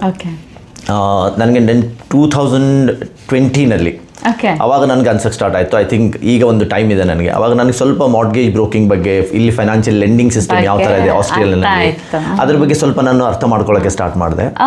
ಇನ್ನೊಂದೇನು ಅರ್ಥ ಆಗಿದ್ದು ಆ ಟೈಮಲ್ಲಿ ಅಂತಂದರೆ, ನಾವು ಮೋಸ್ಟ್ ಆಫ್ ನಮ್ಮ ಜೊತೆಗೆ ಬಂದಿರೋರು, ಲಾಸ್ಟ್ 10 ವರ್ಷ ಬಂದಿರೋರು, 5 ವರ್ಷ ಹಿಂದೆ ಬಂದಿರೋರಿಗೆ ಸ್ವಲ್ಪ ಇಲ್ಲಿದ್ದು ಫೈನಾನ್ಷಿಯಲ್ ಸಿಸ್ಟಮ್ ಸ್ವಲ್ಪ ಅರ್ಥ ಆಗೋಕ್ಕೆ ಸ್ವಲ್ಪ ಟೈಮ್ ಆಗುತ್ತೆ, ಕಷ್ಟ ಆಯಿತು. ಬಟ್ ಆಲ್ರೆಡಿ ನಾನು ಫೈನಾನ್ಷಿಯಲ್ ಫೀಲ್ಡಲ್ಲಿ ಇದ್ದಿರೋದ್ರಿಂದ ನನಗೆ ಸ್ವಲ್ಪ ಅದು ಈಸಿ ಆಯಿತು. ಸೊ ಅವಾಗ ನಾನು 2021 ನಾನು ನನ್ನ ಕಂಪ್ನಿ ಸ್ಟಾರ್ಟ್ ಮಾಡಿದೆ. ಮೇನ್ ಇಂಟೆನ್ಷನ್ ಏನು ಅಂತಂದ್ರೆ, ನಮ್ಮ ಕಮ್ಯುನಿಟಿನಲ್ಲಿ ನನಗೆ ಎಲ್ಲರಿಗೂ ಹೆಲ್ಪ್ ಆಗಬೇಕು, ಯಾವ ತರ ಒಂದು ನಾನು ಗೈಡೆನ್ಸ್ ಕೊಡ್ಬೋದು ಅವರಿಗೆ ಅಂತ. ಸೊ ಆ ಉದ್ದೇಶದಿಂದ ನಾನು ಈ ಕಂಪನಿನ ಸ್ಟಾರ್ಟ್. ಸೊ ನೀವು ಇಲ್ಲಿ ಒಂದು ಎಕ್ಸ್ಪೀರಿಯನ್ಸ್ ನೆಲ್ಲ ತಗೊಂಡು, ನೀವು ಅದ್ರ ನಾಲೆಜ್ ಎಲ್ಲ ನೀವು ಇಂಪ್ರೂವ್ ಮಾಡ್ಕೊಂಡು, ದೆನ್ ಯು ಡಿಸೈಡೆಡ್ ನಮ್ಮ ಕಂಪನಿಯವ್ರಿಗೆ ನಾವು ಒಂದು ನಮ್ಮ ಒಂದು ಕಮ್ಯುನಿಟಿ ಅವ್ರಿಗೆ ನೀವು ಒಂದು ಹೆಲ್ಪ್ ಮಾಡಬೇಕು. ಎಸ್ಪೆಷಲಿ ಈ ಒಂದು ಮಾರ್ಟ್ಗೇಜು, ಇಲ್ಲಿ ಎಸ್ಪೆಷಲಿ ಈ ಒಂದು ಫಸ್ಟ್ ಹೋಮ್ ಬಯರ್ಸ್, ಇದು ಯಾವಾಗಲೂ ಅದೇ ಥರ ಆಗುತ್ತೆ. ಯಾವಾಗ ನಮ್ಮ ಚಾಲೆಂಜಸ್ ಬರುತ್ತೆ ನಮಗೆ ಲೈಫಲ್ಲಿ, ಅವಾಗ ಅನ್ಸುತ್ತೆ ನಮ್ಗಾಗಿರೋದು ಇನ್ನೊಬ್ರಿಗೆ ಆಗಬಾರ್ದು, ಅವ್ರಿಗೆ ನಮ್ಮಿಂದ ಒಂದು ಹೆಲ್ಪ್ ಮಾಡಬೇಕು ಅನ್ನೋದು ಒಂದು ಬರುತ್ತೆ. And also that passion also meets with this one. So ನಿಮ್ಗೆ ಅವಾಗ ಅನ್ಸುತ್ತೆ ನನಗೆ ಇದು ಮಾಡಬೇಕು ಅಂತ. That's how this AV mortgage solution ನೀವು ಸ್ಟಾರ್ಟ್ ಮಾಡಿದ್ದೆ. So amazing. ಈಗ ಎಸ್ಪೆಷಲಿ ಏನಂತ ಅಂದರೆ, ನಾವೆಲ್ಲ ನಮ್ಮ ಕಮ್ಯುನಿಟಿ ಅಂದಾಗ ನೀವು ಹೇಳಬೇಕು ಅಂದರೆ, ಈಗ ಆಲ್ಮೋಸ್ಟ್ ಎಲ್ಲ 70s ಇಂದಾನೇ ಬಂದಿದ್ದಾರೆ ಆ್ಯಕ್ಚುಲಿ ಎಲ್ಲ. ಬಟ್ ಫಸ್ಟ್ ಹೋಮ್ ತೊಗೊಳ್ಳೋದು ಎಂಥ ಮನುಷ್ಯನಿಗೆ ಆಗಲಿ, ನೀವು ಯಾವ ಕಂಟ್ರಿಲೇ ಇರಲಿ, ಒಂದು ಫಸ್ಟ್ ಹೋಮ್ ಬೈ ಮಾಡೋದು ಇಟ್ಸ್ ವೆರಿ ಚಾಲೆಂಜಿಂಗ್. ಎಸ್ಪೆಷಲಿ ಅದರದ್ದು ಎಷ್ಟೊಂದು ಪಾಲಿಸೀಸ್ ಇರುತ್ತೆ, ಪ್ರೋಸೆಸ್ ಇರುತ್ತೆ, ಎಷ್ಟೊಂದು ನೀವು ಫಾಲೋ ಮಾಡಬೇಕಾಗುತ್ತೆ. ಎಸ್ಪೆಷಲಿ ಬೇರೆ ಕಂಟ್ರಿಗೆ ಬಂದಾಗ ಇಲ್ಲಿ ನಮ್ಮ ಕಂಟ್ರಿಗಿಂತ ಎಲ್ಲ ಡಿಫ್ರೆಂಟ್ ಆಗಿರುತ್ತೆ ಆ್ಯಕ್ಚುಲಿ. ಸೊ ಇಲ್ಲಿ ಬಂದಿರೋರಿಗೆ, ಎಸ್ಪೆಷಲಿ ಹೊಸದಾಗಿ ಇರೋರು ಅಥವಾ ಯಾರಿಗೂ ಹೇಗೆ ಫಸ್ಟ್ ಹೋಮ್ ಬೈನ ಹೇಗೆ ಮಾಡಬೇಕು, ಏನೇನು ಸೇವಿಂಗ್ಸ್ ಮಾಡ್ಕೋಬೇಕಾ, ಯಾವ ರೀತಿ ಹೇಗೆ ಮಾಡೋದು, ಅದು ಎಸ್ಪೆಷಲಿ ನೌವೇಡೇಸ್ ಇಸ್ ಮೋರ್ ಚಾಲೆಂಜಿಂಗ್. ಒಂದು ಲೋನ್ ತಗೊಳ್ಳೋದು ಮುಂಚೆಷ್ಟು ಈಗ ಈಸಿಯಾಗೂ ಕೂಡ ಇಲ್ಲ. ಸೊ ನೀವು ನಿಮ್ಮ ಒಂದು company first home buyers assistance ಮತ್ತು ಮಾರ್ಟ್ಗೇಜ್ ಅಡ್ವೈಸ್ ಮತ್ತು ಪ್ಲಾನಿಂಗ್ ಕೂಡ ಕೊಡುತ್ತೆ. ಸೊ ಈ ಒಂದು ಮೊದಲನೇ ಮನೆಯನ್ನು ತೆಗೆದುಕೊಳ್ಬೇಕಾದ್ರೆ ಮುಖ್ಯವಾಗಿ ಯಾವ್ಯಾವ ಅಂಶಗಳನ್ನು ನಾವು ಗಮನಕ್ಕೆ ಇಟ್ಕೋಬೇಕು, ಹಾಗೆ ಯಾವ್ಯಾವ ಚಾಲೆಂಜಸ್ನ ಬಯರ್ಸು ಫೇಸ್ ಮಾಡ್ತಾರೆ, ಸೊ ಈ ಥರ ಒಂದು ಅಡ್ವೈಸ್ನ ಇದ್ರ ಬಗ್ಗೆ ಏನು ಹೇಳಿ. ಖಂಡಿತ. ಮೊಟ್ಟ ಮೊದಲಾಗಿ ನಾನು ಏನು ಹೇಳೋಕ್ಕೆ ಇಷ್ಟಪಡ್ತೀನಿ ಅಂತಂದರೆ, ಇಲ್ಲಿ ಇವತ್ತು ನಾವು ಡಿಸ್ಕಸ್ ಮಾಡೋದು ಇದು ಒಂಥರ ಜನರಲ್ ಇನ್ಫಾರ್ಮೇಷನ್. ಯಾಕಂದರೆ ಫೈನಾನ್ಷಿಯಲ್ ಪ್ಲಾನಿಂಗ್ ಅಂತ ಬಂದಾಗ, ಲೋನ್ ನಾವು ಎಲಿಜಿಬಿಲಿಟಿ ಅಂತ ಬಂದಾಗ ಪ್ರತಿಯೊಬ್ಬರದ್ದು ಸನ್ನಿವೇಶ ಬೇರೆ ಬೇರೆ ಇರುತ್ತೆ. ಓಕೆ, ನಾವು ಈಗ ಒಬ್ಬರು ಈ ಥರ ಮಾಡಿದ್ದಾರೆ ಅದನ್ನೇ ನಾನು ಮಾಡ್ತೀನಿ ಅಂತ ಅನ್ನೋದು ತಪ್ಪಾಗುತ್ತೆ. ಸೊ ಅದಕ್ಕೆ ಇವತ್ತು ನಾವು ಡಿಸ್ಕಸ್ ಮಾಡೋದು ಎಲ್ಲನೂ ಜನರಲ್ ಇನ್ಫಾರ್ಮೇಷನ್ ಮಾತ್ರ. ಏನಾದರೂ ಯಾರಿಗಾದ್ರೂ ಏನಾದರೂ ಡೌಟ್ ಇದ್ದರೆ ಅವ್ರು ನಮಗೆ ಕಾಂಟ್ಯಾಕ್ಟ್ ಮಾಡಿ ಆಮೇಲೆ ಮಾಡ್ಬೋದು. General information. ಸೊ ಈಗ ಒಂದು ಫಸ್ಟ್ ಹೋಮ್ ಬಯರ್ ಅಂತ ಬಂದಾಗ ಚಾಲೆಂಜಸ್ ಏನೇನು ಬರುತ್ತೆ ಜನಕ್ಕೆ ಅಂತಂದರೆ, ಫಸ್ಟ್ ಕ್ವಶನ್ ಬರೋದೇ ಎಷ್ಟು ನಾವು ಬಾರೋ ಮಾಡ್ಬೋದು ದುಡ್ಡು ಅಂತ. ಬಾರೋಯಿಂಗ್ ಕೆಪಾಸಿಟಿ ಅಂತ ಹೇಳ್ತೀವಿ, ಅದು ಎಷ್ಟು ಬಾರೋ ಮಾಡ್ಬೋದು ಅಂತ. ಎರಡನೇದು ಅಂತಂದರೆ ನಮ್ಮ ಕೈಯಿಂದ ಎಷ್ಟು ಕಾಂಟ್ರಿಬ್ಯೂಟ್ ಮಾಡಬೇಕಾಗತ್ತೆ ಅಂತ. ಓಕೆ. ಸೊ ಮೂರನೇದು ಬರುತ್ತೆ ಎಲ್ಲಿ ನಾವು ತಗೋಬೇಕು. ಆಮೇಲೆ ಜನರಲ್ಲಿ ತುಂಬ ಏನಿದೆ, ಒಂದು ಫಿಯರ್ ಆಫ್ ಮಿಸ್ಸಿಂಗ್ ಔಟ್ ಅಂತ ಇದೆ. ನಮ್ಮ ಪಕ್ಕದ ಮನೆಯವರು ರೆಂಟಿಗಿದ್ರು, ಅವ್ರೀಗ ನಾವು ಸ್ವಂತ ಮನೆ ತೊಗೊಂಡ್ಬಿಟ್ಟು ಹೋಗ್ಬಿಟ್ಟಿದ್ದಾರೆ, ನಾವು ಹೋಗಬೇಕು. ಓಕೆ. ಅವ್ರು ಇಲ್ಲಿ ಬಂದು 2 ವರ್ಷ ಆಯಿತು, ನಾವು ಬಂದು 4 ವರ್ಷ ಆಯಿತು. ಅವ್ರು ಫಸ್ಟ್ ಈಗಲೇ ತೊಗೊಂಡ್ಬಿಟ್ರು, ನಾವು ಇನ್ನೂ ತೊಗೊಂಡಿಲ್ಲ. ಅದು ಆ ಥರ ತುಂಬ ಜನ ಥಿಂಕ್ ಮಾಡ್ತಾರೆ. ಅವ್ರಿಗೆ ಏನೋ ಒಂದು ಅಡ್ವೈಸ್ ಅಂತ ಹೇಳಕ್ ಬಿಡಲ್ಲ, ನನ್ನ ಒಂದು ಅವ್ರಿಗೆ ಏನೋ ಇನಿಷಿಯೇಟ್ ಮಾಡೋದು ನನ್ನ ಡಿಸ್ಕಷನ್ ಏನು ಅಂತಂದರೆ, ಬೇರೆಯವ್ರ ಬಗ್ಗೆ ನೀವು ಥಿಂಕ್ ಮಾಡಬೇಡಿ. ನಿಮ್ಮ ಸಿಚುವೇಶನ್ ಏನಿದೆ ಫಸ್ಟ್ ಅದನ್ನ ಅರ್ಥ ಮಾಡ್ಕೊಳ್ಳೋಣ. ಎಲ್ಲರ ಸಿಚುವೇಶನ್ ಡಿಫರೆಂಟ್ ಆಗಿರುತ್ತೆ. ಓಕೆ. ಸೊ ಎಲ್ಲ ಫಸ್ಟ್ ಹೋಮ್ ಬಾಯರ್ಸ್ಗೆ ನಾನು ಫಸ್ಟ್ ಅವರಿಗೆ ಇದು ಕೊಡೋದು. ಓಕೆ, ನಿಮ್ಮದು ಸನ್ನಿವೇಶನ ಫಸ್ಟ್ ಅರ್ಥ ಮಾಡ್ಕೊಳ್ಳೋಣ. ಆ್ಯಂಡ್ ನಿಮ್ಮದು ಮೇನ್ಲಿ ಕ್ಲಾರಿಟಿ ಇರಬೇಕು. ಓಕೆ, ಏನು ಅಂತಂದರೆ, ಓಕೆ ನಮಗೆ ಎಷ್ಟು ಅಮೌಂಟ್ವರೆಗೂ ನಾವು ಬಾರೋ ಮಾಡ್ಕೋಬಹುದು, ಎಷ್ಟು ನಮ್ಮ ಹತ್ರ ದುಡ್ಡಿದೆ. ಓಕೆ, ಅದು ಬಿಟ್ಟರೆ ನಾವು ಯಾವ ಏರಿಯಾನಲ್ಲಿ ನಾವು ಮನೆ ತೊಗೋಬೇಕು ಅಂತ ಅನ್ಕೋತಾ ಇದ್ದೀವಿ. ಆ ಏರಿಯಾನಲ್ಲಿ ಅಪಾರ್ಟ್ಮೆಂಟ್ಸ್ ಇದೆಯಾ, ಟೌನ್ ಹೌಸಸ್ ಇದೆಯಾ, ಇಲ್ಲ ಇಂಡಿಪೆಂಡೆಂಟ್ ಹೌಸಸ್ ಇದೆಯಾ, ಸೊ ಅದನ್ನ ನೆಕ್ಸ್ಟ್ ಡಿಸೈಡ್ ಮಾಡಿಬಿಟ್ಟು ಒಂದು ಕ್ಲಾರಿಟಿನ ಡಿಸೈಡ್ ಮಾಡ್ತೀವಿ. ಸೊ ಬೇಸ್ಡ್ ಆನ್ ದ್ಯಾಟ್ ನಾವು ಅದು ಫಸ್ಟ್ ನಮ್ದು ಲೆವೆಲ್ ಆಫ್ ಡಿಸ್ಕಷನ್. ಓಕೆ, ಆಮೇಲೆ ಯಾವಾಗ ತಗೋಬೇಕು ಒಂದು ಟೈಮ್ ಲೈನ್ ಅಂತ. ಓಕೆ, ನೆಕ್ಸ್ಟ್ 3 ತಿಂಗಳಲ್ಲಿ ತಗೋಬೇಕಾ, 6 ತಿಂಗಳಲ್ಲಿ ತಗೋಬೇಕಾ, 1 ವರ್ಷದಲ್ಲಿ ತಗೋಬೇಕಾ, ಅರ್ಜೆನ್ಸಿ ಮಾಡೋದು ಬೇಡ. ಓಕೆ, ಸೊ ಈ ಥರ ನಾವು ಡಿಸ್ಕಷನ್ ಸ್ಟಾರ್ಟ್ ಮಾಡ್ತೀವಿ ಫಸ್ಟ್ ಹೋಮ್ ಬಯರ್ಸ್ ಅಂತ ಬಂದಾಗ. Okay, that's very important actually. So ನೀವು ಹೇಳಿದ್ರಲ್ಲ, ಆ ಅಂಶಗಳು ಬಹಳ ಗಮನಕ್ಕೆ ಇಟ್ಕೋಬೇಕು. ಫಸ್ಟ್ ಬಾರೋಯಿಂಗ್ ಕೆಪಾಸಿಟಿ, ನಮ್ಮ ಹಾಸಿಗೆ ಇದ್ದಷ್ಟು ಕಾಲ್ ಚಾಚಬೇಕು. ಸೊ ಕಾಂಪಿಟೇಷನ್ ಮಾಡೋಕ್ಕಾಗಲ್ಲ, ಅವರು ತಗೊಂಡ್ರು ಇಷ್ಟು ಮಿಲಿಯನ್, ನಾವು ಈ ಮಿಲಿಯನ್ ತಗೋಬೇಕು, ಆಗೋದಿಲ್ಲ ಅದು ಆ್ಯಕ್ಚುಲಿ. ಸೊ ಅದನ್ನ ಫಸ್ಟ್ ನೀವು ಮುಂಚೆ ಅದನ್ನ ಗಮನಕ್ಕೆ ನೀವು ಇಟ್ಕೋಬೇಕು ಆ್ಯಕ್ಚುಲಿ. ಸೊ ಮೊದಲು ನಮ್ಮ ಬಾರೋಯಿಂಗ್ ಕೆಪಾಸಿಟಿ ಎಷ್ಟಿದೆ, ಅದು ನಾವು ತೊಗೊಳಕ್ಕಾಗತ್ತಾ ಇಲ್ವಾ, ಆಮೇಲೆ ಅದಕ್ಕೆ ಎಷ್ಟು ಸೇವಿಂಗ್ಸ್ ನಮ್ಮ ಹತ್ರ ಇದೆ ತಗೊಳ್ಳೋದಕ್ಕೆ, ಆಮೇಲೆ ಯಾವ ಜಾಗದಲ್ಲಿ ತಗೋಬೇಕು ಅಂತ ಇದ್ದೀವಿ, ಅಲ್ಲಿ ಅಪಾರ್ಟ್ಮೆಂಟ್ ಹೇಗೆ, ಅಲ್ಲಿ ಹೇಗೆ ಹೌಸ್, ಯಾಕಂದರೆ ಪ್ರತಿಯೊಂದು ಸಬಬು ಅದು ವೇರಿ ಆಗುತ್ತೆ. ಈವನ್ ಸ್ಟೇಟೇ ಇರ್ಬೋದು, ಪ್ರತಿಯೊಂದು ಸಬಬ್ ಇರ್ಬೋದು. ಯಾಕಂದರೆ ನೀವು ಬೇರೆ ಒಂದು ದೂರ ಹೋದಷ್ಟು ಕಡಿಮೆ ಇರುತ್ತೆ ಹೌಸ್ ವ್ಯಾಲ್ಯೂ, ನೀವು ಸಿಟಿ ಹತ್ರ ಕ್ಲೋಸ್ ಆಗಿ ತಗೋತೀವಿ ಅಂದಷ್ಟು ಜಾಸ್ತಿ ಇರುತ್ತೆ. ಸೊ ಅದನ್ನು ನೀವು ಫಸ್ಟ್ ಗಮನಕ್ಕೆ ಇಟ್ಕೋಬೇಕು ಅಂತ ಹೇಳ್ತೀರಾ. ಸೊ ಈಗ ನಂಗೆ ಗೊತ್ತು, ಯಾಕಂದ್ರೆ ಇವಾಗ ಕೆಲಸಕ್ಕೆಲ್ಲ ಹೋದಾಗ ಸೂಪರ್ ಎಲ್ಲ ಬರುತ್ತೆ. ಇವಾಗ ಗೌರ್ಮೆಂಟ್ ಅದನ್ನು ಹೆಲ್ಪ್ ಮಾಡ್ತಾ ಇದೆ. ಸೂಪರ್ನ ಕೂಡ ನೀವು ಉಪಯೋಗಿಸ್ಕೋಬಹುದು, ಸೇವಿಂಗ್ಸ್. ಯಾಕಂದ್ರೆ ಎಲ್ಲರೂ ಪಾಪ nobody can come with savings. And ಈಗ ಸೇವಿಂಗ್ಸ್ ಅಂದ್ರೆ ಎಷ್ಟು ಸೇವಿಂಗ್ಸ್ ಮಾಡಬೇಕಾಗತ್ತೆ, ಅದ್ರ ಬಗ್ಗೆನೂ ಎಲ್ಲ ಹೇಳಿ. ಸೊ ಆಸ್ಟ್ರೇಲಿಯಾದಲ್ಲಿ ಇನ್ನೊಂದು ಒಳ್ಳೆ ಸಿಸ್ಟಮ್ ಏನು ಅಂತಂದ್ರೆ, ಗೌರ್ಮೆಂಟ್ ತುಂಬಾ ಹೆಲ್ಪ್ ಮಾಡುತ್ತೆ, ಸ್ಪೆಷಲಿ ದ ಫಸ್ಟ್ ಹೋಮ್ ಬಯರ್ಸ್ಗೆ. ಓಕೆ, ಅದ್ರ ಕೆಲವೊಂದು ಸ್ಕೀಮ್ಸ್ ಎಲ್ಲ ಇದೆ. ಓಕೆ, 2 ಥರ ಸ್ಕೀಮ್ಸ್ ಇರುತ್ತೆ ಮೋಸ್ಟ್ಲಿ ನಾವು ಮಾತಾಡಬೇಕಾದ್ರೆ. ಒಂದು ಸ್ಟೇಟ್ ಗೌರ್ಮೆಂಟ್ ಸ್ಪಾನ್ಸರ್ಡ್ ಸ್ಕೀಮ್ಸ್ ಅಂತ ಹೇಳ್ತೀವಿ. ಸೊ ಸ್ಟೇಟ್ ಗೌರ್ಮೆಂಟ್ಸ್ ಅದನ್ನ ಅವರು ಇಂಟ್ರೊಡ್ಯೂಸ್ ಮಾಡ್ತಾ ಇರ್ತಾರೆ, ಚೇಂಜ್ ಆಗ್ತಾ ಇರುತ್ತೆ. It's also important to understand currently ಏನು ನಮಗೆ ಫಸ್ಟ್ ಹೋಮ್ ಬಯರ್ ಬೆನಿಫಿಟ್ಸ್ ಇದೆ ಅಂತ. ಓಕೆ, ಇನ್ನೊಂದು ಸೆಕೆಂಡ್ ಅಂತಂದ್ರೆ ಫೆಡರಲ್ ಗೌರ್ಮೆಂಟ್, ನಾವು ಸೆಂಟ್ರಲ್ ಗೌರ್ಮೆಂಟ್ ಇಂದ ಕೆಲವೊಂದು ಬೆನಿಫಿಟ್ಸ್ ಇರುತ್ತೆ. ಕರೆಂಟ್ಲಿ ಈಗ ನ್ಯೂ ಸೌತ್ ವೇಲ್ಸ್ ಅಲ್ಲಿ ಸ್ಟೇಟ್ ಗೌರ್ಮೆಂಟ್ ಇಂದ ಫಸ್ಟ್ ಹೋಮ್ ಬಯರ್ಸ್ಗೆ ಸ್ಟ್ಯಾಂಪ್ ಡ್ಯೂಟಿ ಕನ್ಸೆಷನ್ಸ್ ಇದೆ. Okay, up to 800K property ತಗೊಂಡ್ರೆ ಸ್ಟ್ಯಾಂಪ್ ಡ್ಯೂಟಿ ಇರಲ್ಲ. 800K ಇಂದ 1 million ವರೆಗೂ ಸ್ವಲ್ಪ ಕನ್ಸೆಷನಲ್ ಸ್ಟ್ಯಾಂಪ್ ಡ್ಯೂಟಿ ಬರುತ್ತೆ. 1 million ಗಿಂತ ಜಾಸ್ತಿ ಹೋದ್ರೆ ಆಬ್ವಿಯಸ್ಲಿ ಫುಲ್ ಸ್ಟ್ಯಾಂಪ್ ಡ್ಯೂಟಿ ಬರುತ್ತೆ. ಸೊ ಅದು ಒಂದು 800 ಎಬವ್ ಇರಬೇಕು. 800 ಗಿಂತ ಕಡಿಮೆ ಅಂತಂದ್ರೆ ಏನು ಸ್ಟ್ಯಾಂಪ್ ಡ್ಯೂಟಿ ಕೊಡಲ್ಲ. ಅದಕ್ಕೆ ಕೆಲವೊಂದು ಎಲಿಜಿಬಿಲಿಟಿ ರಿಕ್ವೈರ್ಮೆಂಟ್ ಇರುತ್ತೆ. So if you are eligible then you will qualify for that. So ಅದಕ್ಕೆ ನಾವು ಯೂಶಲಿ ಪ್ರತಿಯೊಂದು ಸಿಚುವೇಶನ್ ಅಲ್ಲಿ ಏನು ಮಾಡ್ತೀವಿ ಅಂತಂದ್ರೆ ವೆಬ್ಸೈಟ್ ಅಲ್ಲಿ ಹೋಗಿ ಅವ್ರ ಎಲಿಜಿಬಿಲಿಟಿ ಚೆಕ್ ಮಾಡ್ತೀವಿ. ಎಲಿಜಿಬಿಲಿಟಿ ಆದ್ರೆ then we will discuss that with ಈ ತರ ಒಂದು ಸ್ಕೀಮ್ ಇದೆ, ಈ ತರ ಒಂದು ನಿಮಗೆ ಫಸ್ಟ್ ಬಾರೋಯಿಂಗ್ ಕೆಪಾಸಿಟಿ ನೋಡ್ತೀರಾ, ಅವಾಗ ನೀವು ಅವ್ರಿಗೆ ಅಡ್ವೈಸ್ ಮಾಡ್ತೀರಾ ಯಾವ ಸ್ಕೀಮ್ ನ ನೀವು ತಗೋಬಹುದು ಅಂತ. ಓಕೆ, ನೆಕ್ಸ್ಟ್ ಈಗ ಫಸ್ಟ್ ಹೋಮ್ ಬಯರ್ಗೆ ಒಂದು ಸೆಂಟ್ರಲ್ ಗವರ್ಮೆಂಟ್ ಈಗ ಒಂದು ಸ್ಕೀಮ್ ಇದೆ. ಸೊ ಸಿಡ್ನಿನಲ್ಲಿ ಈಗ ಯಾರಾದ್ರೂ ಮನೆ ತಗೋತಾ ಇದ್ರೆ ಅಪ್ ಟು 1.5 million ವರೆಗೂ ಅವ್ರು ತಗೋಬಹುದು. ಅದು ಪ್ರೈಸ್ ಕ್ಯಾಪ್ ಇದೆ ಒಂದು. ಅದಕ್ಕೆ ಯೂಶಲಿ ಬ್ಯಾಂಕ್ಸ್ ಏನ್ ಮಾಡುತ್ತೆ ಅಂತಂದ್ರೆ 20% ನೀವು ಡೆಪಾಸಿಟ್ ಕೊಡಬೇಕು, 80% ಬ್ಯಾಂಕ್ ಲೋನ್ ಕೊಡ್ತಾರೆ. ಓಕೆ, ಅವಾಗ ಒಂದು ಲೆಂಡರ್ಸ್ ಮಾರ್ಟ್ಗೇಜ್ ಇನ್ಶೂರೆನ್ಸ್ ಅಂತ ಒಂದು ಬರುತ್ತೆ, ಅದು ಇರಲ್ಲ. ಯಾಕಂದ್ರೆ ಅದು the lenders mortgage insurance is a risk for the banks, it is not for the customer. Okay, so ಅದು 20% ನಿಮ್ಮ ಕಡೆಯಿಂದ ನೀವು ಡೆಪಾಸಿಟ್ ಮಾಡಿದ್ರೆ LMI ಕೊಡೋಕ್ಕೆ ನೆಸೆಸರಿ ಇರಲ್ಲ. ಬಟ್ ಈಗ ಸೆಂಟ್ರಲ್ ಗವರ್ಮೆಂಟ್ ಸ್ಕೀಮಲ್ಲಿ ಫಸ್ಟ್ ಹೋಮ್ ಬಯರ್ ಸ್ಕೀಮಲ್ಲಿ ಏನಿದೆ ಅಂದರೆ ಇಟ್ಸ್ 5% ಡೆಪಾಸಿಟ್ ಸ್ಕೀಮ್. ನೀವು ಬರೀ 5% ನೀವು ಕೊಟ್ಟರು ಕೂಡ ಬ್ಯಾಂಕ್ 95% ಲೆಂಡ್ ಮಾಡುತ್ತೆ. ಓಕೆ, ಆಮೇಲೆ ಲೆಂಡರ್ಸ್ ಮಾರ್ಟ್ಗೇಜ್ ಇನ್ಶೂರೆನ್ಸ್ ಏನು ಇದು ಅವ್ರು ಚಾರ್ಜ್ ಮಾಡಲ್ಲ ಅವಾಗ, only for the first home buyers. So ಅದಕ್ಕೆ ಎಲಿಜಿಬಿಲಿಟಿ ಕ್ರೈಟೀರಿಯಾ ಇದೆ. So you should be a first home buyer in Australia, you should be an Australian citizen or a permanent residence. Last year ವರೆಗೂ ಅದ್ರದ್ದು ಕೆಲವೊಂದು income criteria ಇತ್ತು, ಈಗ ಅದು criteria ತೆಗೆದುಬಿಟ್ಟಿದ್ದಾರೆ. And ಈಗ ಅದು ಆಮೇಲೆ ಪ್ರಾಪರ್ಟಿ ಕ್ಯಾಪ್ ಬಂದ್ಬಿಟ್ಟು ಮುಂಚೆ ಕಮ್ಮಿ ಇತ್ತು, ಈಗ 1.5 million ವರೆಗೂ ಮಾಡಿದ್ದಾರೆ. ಯಾಕಂದ್ರೆ ಸಿಡ್ನಿನಲ್ಲಿ 900K ಏನು ಸಿಗ್ತಾ ಇಲ್ಲ, ಏನು ಸಿಗ್ತಾ ಇಲ್ಲ ಅದಕ್ಕೆ. ಸೊ ಅದಕ್ಕೆ ಅದು ಜಾಸ್ತಿ ಮಾಡಿದ್ದಾರೆ. ಸೊ ಅದೊಂದು ಅಡ್ವಾಂಟೇಜ್ ಬರುತ್ತೆ. ಸೊ ಈ ತರ ಕೆಲವೊಂದು state government plus central government ಎರಡು ನಾವು ಬೆನಿಫಿಟ್ಸ್ ಡಿಸ್ಕಸ್ ಮಾಡಬಹುದು. ಇನ್ನೊಂದು ನೀವು ಸೂಪರ್ ಅಂತ ಹೇಳಿದ್ರಿ, ಸೂಪರ್ ಅಲ್ಲೂ ಕೆಲವೊಂದು ಅಡ್ವಾಂಟೇಜಸ್ ಇದೆ. ಸೊ ಅದು ತುಂಬಾ ಜನಕ್ಕೆ ಆಕ್ಚುಲಿ ಗೊತ್ತಿರಲ್ಲ. ತುಂಬಾ ಜನ ಸೂಪರ್ ಅಂತ ಏನ್ ಅನ್ಕೊಂಡ್ಬಿಡ್ತಾರೆ, ಅಯ್ಯೋ ಬರುತ್ತೆ, ದುಡ್ಡು ಹೋಗ್ತಾ ಇದೆ, ಅಲ್ಲಿ ಸ್ಟಕ್ ಆಗ್ಬಿಟ್ಟಿದೆ ಅಂತ. ಒಂದು first home buyer super saver scheme ಅಂತ ಇದೆ. ಅದು ಆಸ್ಟ್ರೇಲಿಯನ್ ಟ್ಯಾಕ್ಸೇಷನ್ ಆಫೀಸ್ ವೆಬ್ಸೈಟ್ ಅಲ್ಲಿ ಅದರದ್ದು ಫುಲ್ ಕ್ಲಿಯರ್ ಆಗಿ it's only first, it's called as first home buyer super saver scheme ಅಂತ. ಅದರಲ್ಲಿ ಏನಾಗುತ್ತೆ ಅಂತಂದ್ರೆ, ಲೆಟ್ಸ್ ಸಪೋಸ್ ಕಪಲ್ ಇದ್ದಾರೆ ಅಂತಂದ್ರೆ ಅವರು ಸೂಪರ್ ಅಲ್ಲಿ ಎಕ್ಸ್ಟ್ರಾ ಕಾಂಟ್ರಿಬ್ಯೂಟ್ ಮಾಡಬಹುದು. ಸೂಪರ್ ಅಲ್ಲಿ ಕಾಂಟ್ರಿಬ್ಯೂಟ್ ಮಾಡೋದ್ರಿಂದ ಸ್ವಲ್ಪ ಟ್ಯಾಕ್ಸೇಷನ್ ಬೆನಿಫಿಟ್ಸ್ ಬರುತ್ತೆ. ಯೂಶಲಿ ಎಂಪ್ಲಾಯರ್ ಕಾಂಟ್ರಿಬ್ಯೂಟ್ ಮಾಡೋದನ್ನ ನೀವು ತಗೊಳಕ್ಕಾಗಲ್ಲ ವಾಪಸ್ಸು. Until you retire. ಹೌದು. ಬಟ್ ನೀವು ಎಕ್ಸ್ಟ್ರಾ ಅದನ್ನ ಎಂಪ್ಲಾಯರ್ ಕಾಂಟ್ರಿಬ್ಯೂಷನ್ ಬಿಟ್ಟು ನೀವು ಎಕ್ಸ್ಟ್ರಾ ಕಾಂಟ್ರಿಬ್ಯೂಷನ್ ಮಾಡಿದ್ರೆ ಅದನ್ನ ನೀವು ಅಲ್ಲಿ ಸೇವಿಂಗ್ಸ್ ಅಂತ ಮಾಡಿ ನೀವು ಫಸ್ಟ್ ಹೋಮ್ ಬೈ ಮಾಡೋ ಟೈಮಲ್ಲಿ ಅಲ್ಲಿಂದ ವಿಡ್ರಾ ಮಾಡ್ಕೊಂಡು. ಓಕೆ, ಸೊ ಇವರು ಎಂಪ್ಲಾಯರ್ ಅಲ್ಲದೆ ಇವರೇನೆ ಸೇವ್ ಮಾಡ್ಕೊಂಡು ಹೋಗ್ಬೇಕು. ಎಂಪ್ಲಾಯೀಸ್ ಎಕ್ಸ್ಟ್ರಾ ಹಾಕಿದ್ರೆ that is the extra savings ತರ. ಆಮೇಲೆ ಜನ ಈಗ ಕೇಳ್ಬೋದು, ಸರಿ ನಾನು ಏನಕ್ಕೆ ಸೂಪರ್ ಅಲ್ಲಿ ಹಾಕಬೇಕು, ನಾನು ಜಸ್ಟ್ ಬ್ಯಾಂಕ್ ಅಲ್ಲೇ ಇಡ್ತೀನಿ, whenever I want to buy a house I just take it from the bank ಅಂತ. ಬಟ್ ಸೂಪರ್ ಅಲ್ಲಿ ಸ್ವಲ್ಪ ಅಡಿಷನಲ್ ಟ್ಯಾಕ್ಸ್ ಬೆನಿಫಿಟ್ಸ್ ಬರುತ್ತೆ. ಓಕೆ, ಸೊ ಯೂಶಲಿ ಈಗ ನಾವು let's if I am earning about 100K, ಆ ದುಡ್ಡಿಗೆ ನಾವು ಟ್ಯಾಕ್ಸ್ ಕಟ್ಟಲ್ಲ. ಕರೆಕ್ಟ್, ಟ್ಯಾಕ್ಸ್ ಕಟ್ತೀವಿ ಅಲ್ಲಿ, ಟ್ಯಾಕ್ಸ್ ಕಮ್ಮಿ ಇರುತ್ತೆ, ಅದೇ ಕಡಿಮೆ ಇರುತ್ತೆ. ಯೂಶಲಿ ನಾವು 30% ಟ್ಯಾಕ್ಸ್ ಹೊರಗಡೆ ಕಟ್ಟಬೇಕಂದ್ರೆ ಸೂಪರ್ ಅಲ್ಲಿ 15% ಟ್ಯಾಕ್ಸ್ ಕಡಿಮೆ ಇರುತ್ತೆ, ಅದನ್ನ ಯೂಸ್ ಮಾಡಬಹುದು. ಓಕೆ, ಸೊ ಆ ಥರ ನಾವು ಇಂಡಿವಿಜುವಲ್ ಸರ್ಕಮ್ಸ್ಟೆನ್ಸಸ್ ಡಿಸ್ಕಸ್ ಮಾಡ್ತೀರಾ. ಸೊ ಕೆಲವೊಂದ್ಸಲ ಏನಾಗುತ್ತೆ ಅಂತಂದ್ರೆ ಈಗ ಇನ್ನೊಂದು 6 ತಿಂಗಳ ಟೈಮ್ ಇರುತ್ತೆ, ಇಲ್ಲ 1 ವರ್ಷ ಟೈಮ್ ಇರುತ್ತೆ. ಓಕೆ, ಇನ್ನು 1 ವರ್ಷ ಇದೆ ನಮ್ಮ ಹತ್ರ ಟೈಮ್, ನಾವು ಸೇವ್ ಮಾಡಬೇಕು.